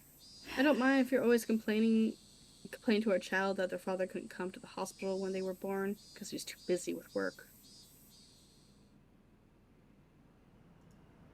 The next day, I took the bullet train to Nagoya and from there transferred to the train to the prefecture. Getting to my destination by land took several hours. If I was traveling by air in that amount of time, I could probably get as far as Hong Kong. The prefecture was by no means closed. I never sat in the first class except for work. Whenever I did, the seats seemed stiff. Closing my eyes, I mentally reviewed the documents I read yesterday. Group under the investigation of the Nogufuchi Defense Alliance. They were a group... Wonderful. That's not going to go bad at all. They were a group of residents opposed to the developmental proposition under the Hinamizawa Dam project. Local protests were quite heated and were getting more radicalized. Even limited to what was written in the newspapers, there were bloodshed that occurred during a clash with the riot police, interference with the dam construction, too many to count. The number of petitions, sit-ins, and direct appeals to the relevant organizations were innumerable. As an extension of that, there were also direct appeals to the Minister of Construction the other day. This is the reason why we're investing in this group in the first place. That's one way to describe it. A direct appeal to the Minister of Construction. The land they lived on was going to be submerged, so it was no wonder they would go into a frenzy over it. Even given that, though, could they really be capable of doing something like kidnapping the Minister of Construction's grandson in order to halt the project? From what we know, easily. Yeah, certainly. My take on it, I had serious doubts. This kidnapping plot was extremely sophisticated, and complicated enough that it was believed there was some political backing. This wasn't something that could be pulled off by some group of local protesters. But we've heard about this before, talked about in backstory. Mm-hmm. This kidnapping. Mhm. Did we? Yes, we did.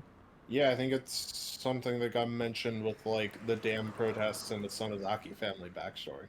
So this would have been like Act 2 or Arc 2. I believe so. Mm-hmm. Well, just like the chief said, the plan was to eliminate all possibilities. Plus, the Sonozakis are like a local political power, basically. They as well. are. True. Mm-hmm. When I'm in the police's reference room, taking my time investigating, the higher-ups in Tokyo would probably solve the case.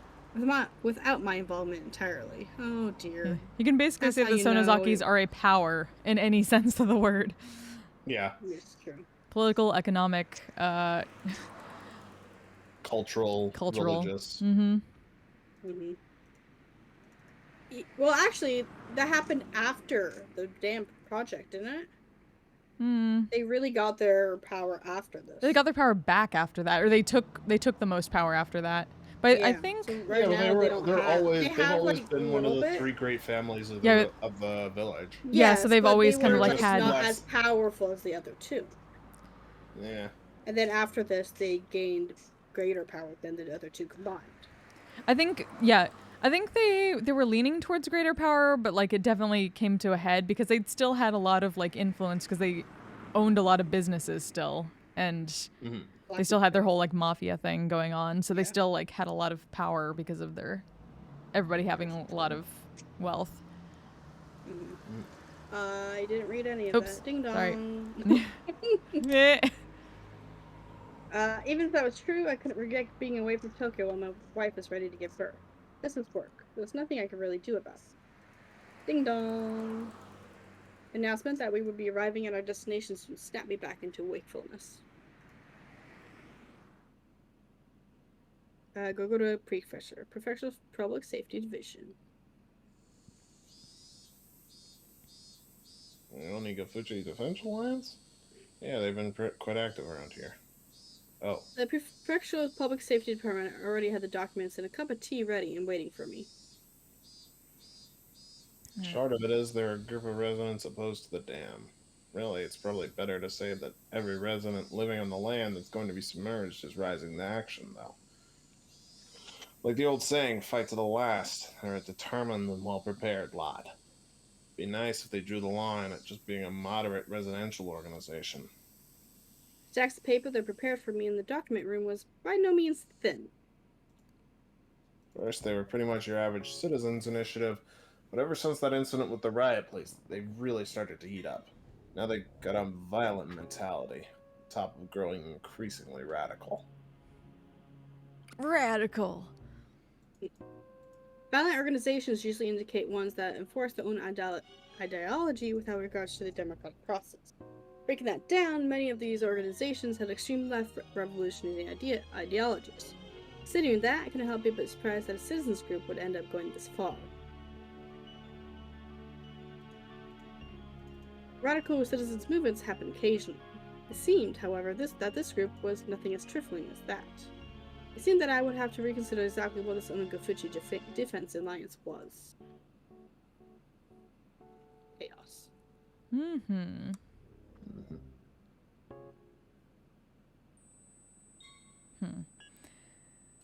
The defense line's demand, in other words, the withdrawal of the dam project. How far would they go to have that demand met? The kidnapping of the minister's grandson was classified. I mean, of course, I couldn't tell the prefecture department about it either. As you know, there were arrests after last week's confrontation with Minister Inagai. There's enough reason to believe they could use illegal means to assert their demands. I skimmed over the list of criminal records related to the Onigafuchi Defense Alliance recorded in the document. The contents of it were all violent, not giving me the barest hint of feeling that these people were trying to uphold the law. Could you give me a basic rundown on the types of illegal activities the Onigafuchi Defense Alliance are engaging in? The chief opened Nope. up a Damn it. manila Fuck. envelope, God damn fished out it. several unorganized sheets, and spread them out on the desk. What are you damning at? I'm pretty That was sure that supposed was to be Akasaka. I pretty sure that I have been reading not Akasaka this entire time. I thought he was the one that had more information, so he was trying to... No, I'm pretty sure it's the prefectural prefectural public safety guy who's giving Akasaka a rundown right now. Okay. Yes. Seems that raids on the construction site are the most common. At first, they were committing relatively petty crimes like cutting power cords, jamming locks, and breaking office windows by throwing rocks. Of course, what really happened first were things like demonstrations, sit-ins, and distribution of pamphlets. Lively but democratic forms of protest. However, then the demonstrators and police clashed, started the riot, leading to numerous injuries and arrests. It was from then on that the Unogofuchi Defense Alliance, that, like their name implies, began to take a more demonish form of resistance. Ha What ha an ha! apt descriptor. The raids were frequent. Why didn't the local police up their patrols? Well, of course they were on full alert, but they were up against locals, you know? There wasn't much the police could do if they were sneaking around under the cover of darkness. These might as well label an entire map of Hinamizawa village around the damn construction site enemy territory. No matter how alert the police were, the locals would just show them exactly how easy it was to sneak around. Actually, it was after the police upped the security that the protesters started getting even more extreme, as though they were being provoked. See here? Can you tell how things started to heat up? The office set on fire. The destruction of heavy construction equipment. Destruction? They couldn't have used explosives. No way. You see, they crammed the gas tanks full of sugar cubes. If they do that, it fouls the engines. Even in Japan, it seemed that there were people who doing that to the vehicles were occupying forces right after the war. Compared to the misdemeanors like breaking windows, it was extremely violent and aggressive. After being toyed around with to that extent, the local police have completely lost face. The arson was a bit much. After that, the local police drastically increased the number of police they stationed there around the clock. Raids on the construction site quieted down a bit after that. Oh, whoops. Yeah, see, fuck. What is even? Fuck, man, I don't know. He used the words quieted down, but that was still smack dab in the middle of a list of crimes. See, after they found that attacking the site had become difficult, they started resorting to personal attacks. The first people targeted were the construction workers. After that, there was silence. What was being described to me was guerrilla war fought in a jungle. Threatening violence against the workers, harsh words and harsher rocks were thrown.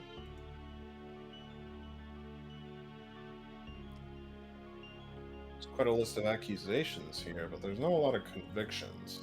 Of course not. First of all, there's no witnesses. On top of that, even if we identify the perpetrators, they have alibis coming out of the woodwork. So what do you mean by that? Oh, what do you mean by that? Take, for example, you're walking around Hinamizawa, and when a certain man stabs you with a knife. You remember this person clearly and even know his name and address. However, the knife doesn't have any fingerprints on it, and there's no other physical evidence. Well, you'd think this would be a run-of-the-mill case of assault, wouldn't you? In Hinamizawa, though, it's a perfect crime.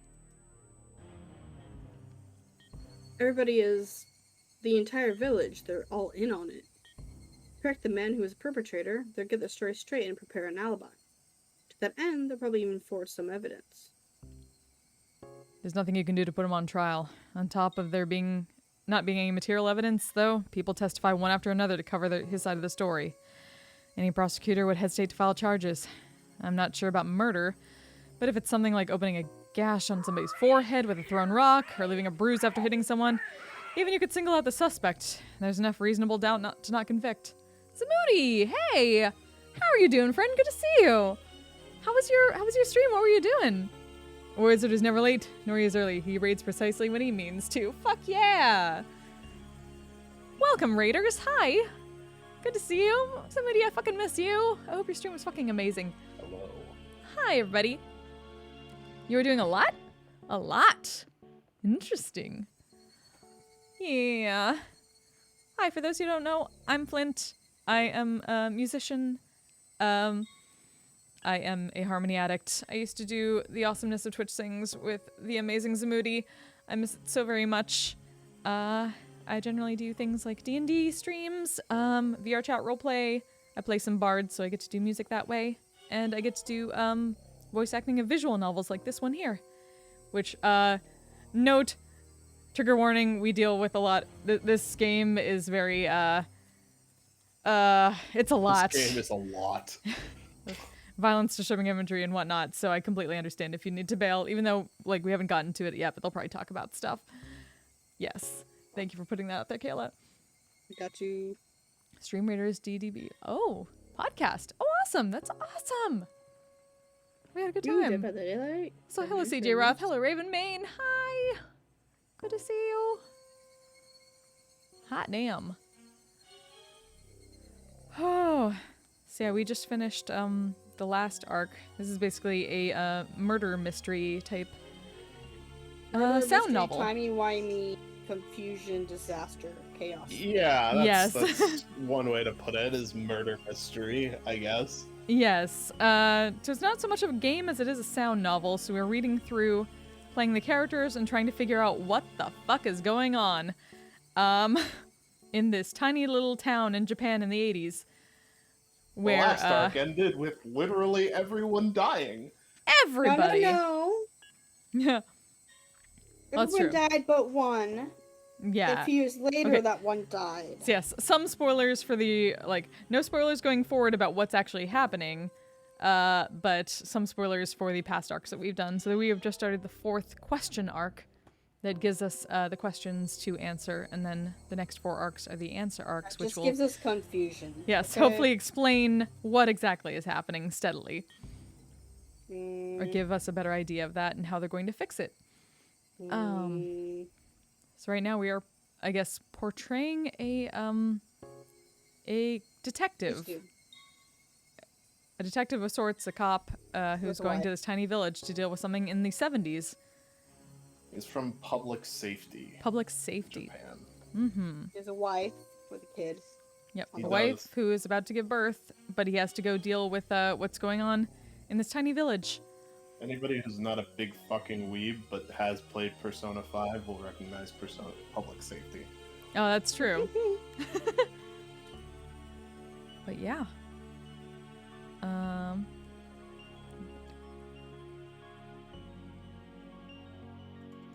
Every case is, without a doubt, perpetrated by someone in Hiyamazawa, but they can't identify who. Even if they could figure out who it is, they're unable to obtain enough circumstantial evidence through due process. Villagers were all extremely well informed about this, and so the malicious, vicious, and tenacious personal attacks continued. The victims can't have been okay with that, right? Couldn't they have filed for an appeal? Oh yes, it is a ton of fun. Like, we got all this, like, trauma and stuff, but there's also cutesy characters. Sometimes. Yes, cute teenagers having shenanigans, and then fucking shit goes down. And then I mean, everything more goes- preteens. Yes, And a singular preteens. teenager. Well, no. Mion and Rena are both teenagers. Yeah, same Keiichi, as, yeah. Keiichi. True. Mm-hmm. That's It's So just 3 out of 5. Satoko and Rika. Rika, who Mm-hmm. are like small. It's the small. Okay, so basically we're very small. We have no money, so you can imagine what kind of pressure we're under.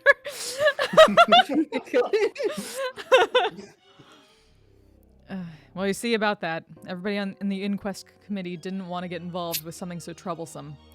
They won't stick their noses into anything related to Hinamizawa, which is the name of the little village.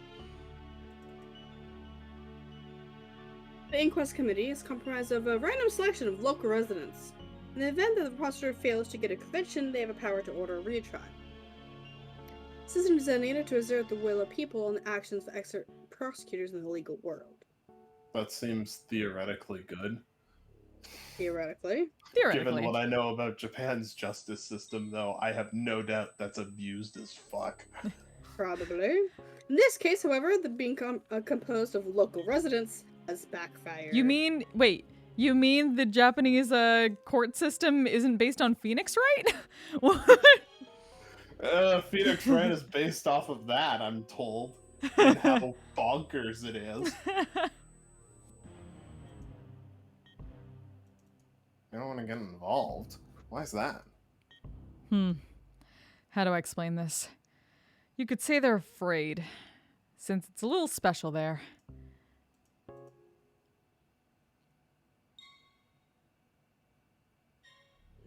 Special?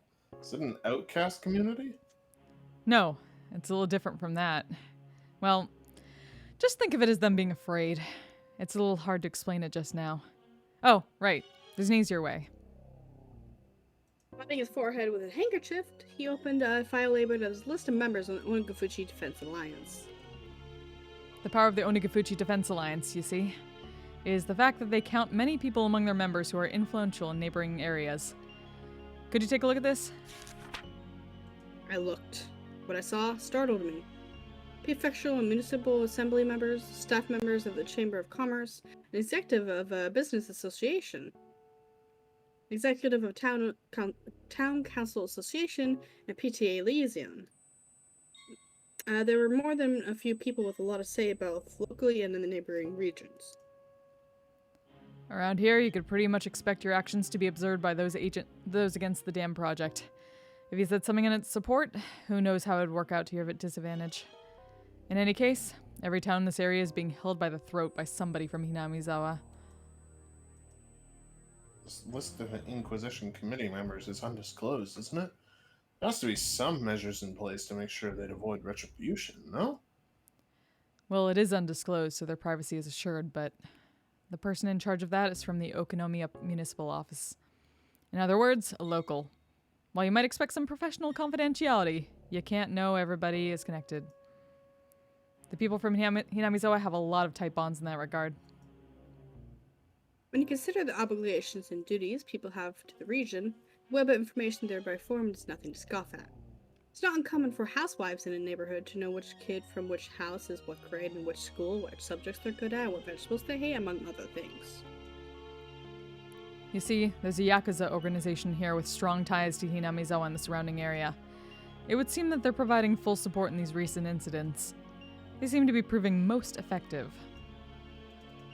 Gangsters? Siding together with the residents opposed to the construction of the dam? It's a little hard to see what their common interest is. It's not that difficult at all. You see, actually, one of the lieutenants in that gang is originally from Hinamizawa. He was adopted into a rather influential family in the village. Exactly what was this Hinamizawa? I thought it was some desolate rustic village.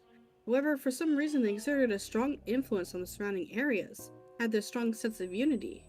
They would even protect their village by any means necessary, even if that meant resorting to violence. The chief had said they were afraid, because there were some numerous influential people living there.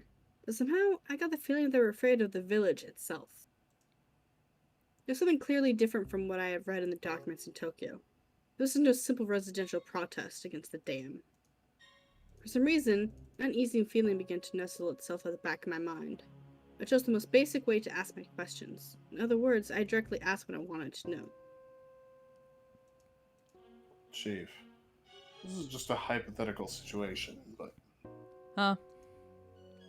This Onigafuchi Defense Alliance, in order to halt the dam project, do you think they could, say, threaten somebody important to accomplish that? The chief replied immediately. It's possible.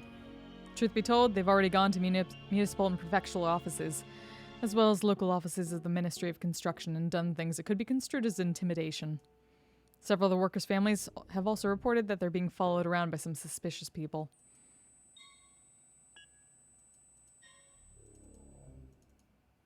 Well, that would make sense. To halt progress on the dam, they raided the construction site, showing heavy machinery and lighting the construction office on fire. They didn't have any qualms about doing that. Threats and violence against people related to the dam would be probably no problem. But that was it.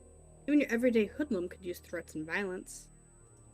However, this time it was the kidnapping of a minister's grandson, an abnormally high-level crime.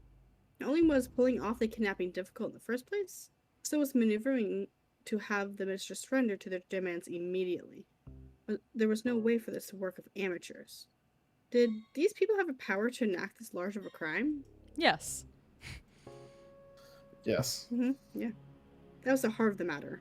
Was the Unagafuchi Defense Alliance an organization capable of pulling this off? Yes. Yes. In order to ask that question once again, I chose the most basic method. You asked it. Yeah. Again, hypothetically, do you think they could kidnap a relative of someone of political importance? Yes. I'm not allowed to tell anything about what's going on, but I will ask you exactly what's going on. But it's hypothetically. Mm-hmm.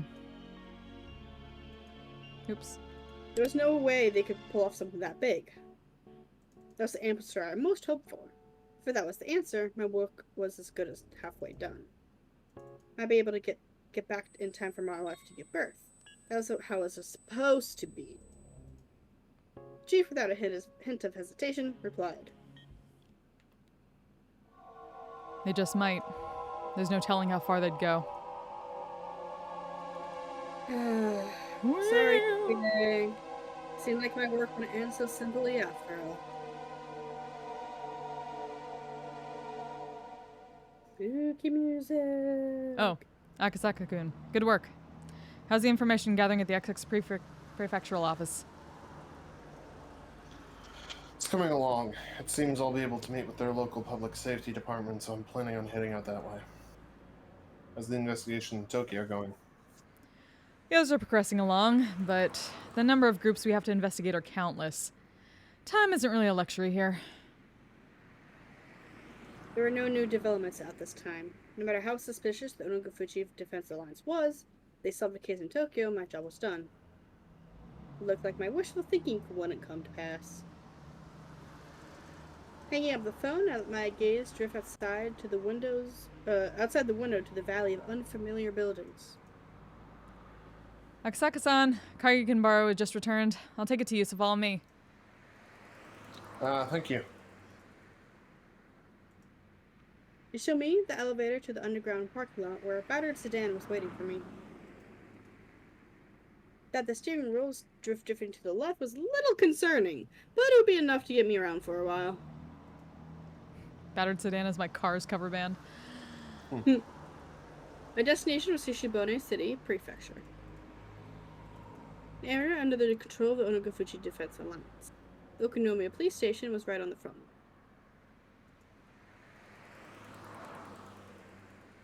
Wow. That is about 12:30. Yeah. I have work tomorrow morning.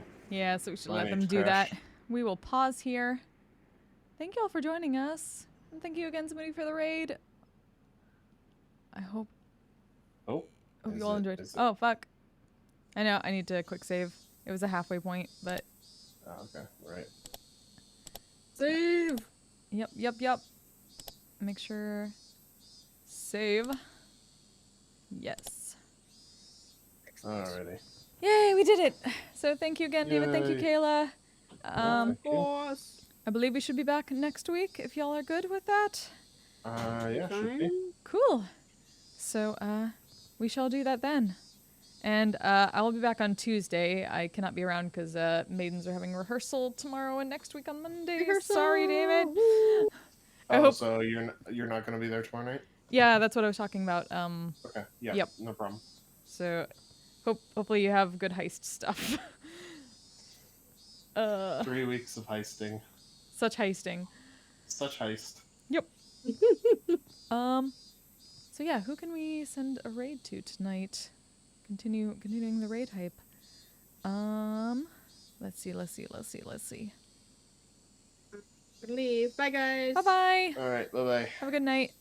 Ooh, I can send you to my friend Herney, who plays the awesome, Higgs, the, space cowboy star child, doing some mission stuff and metaverse things.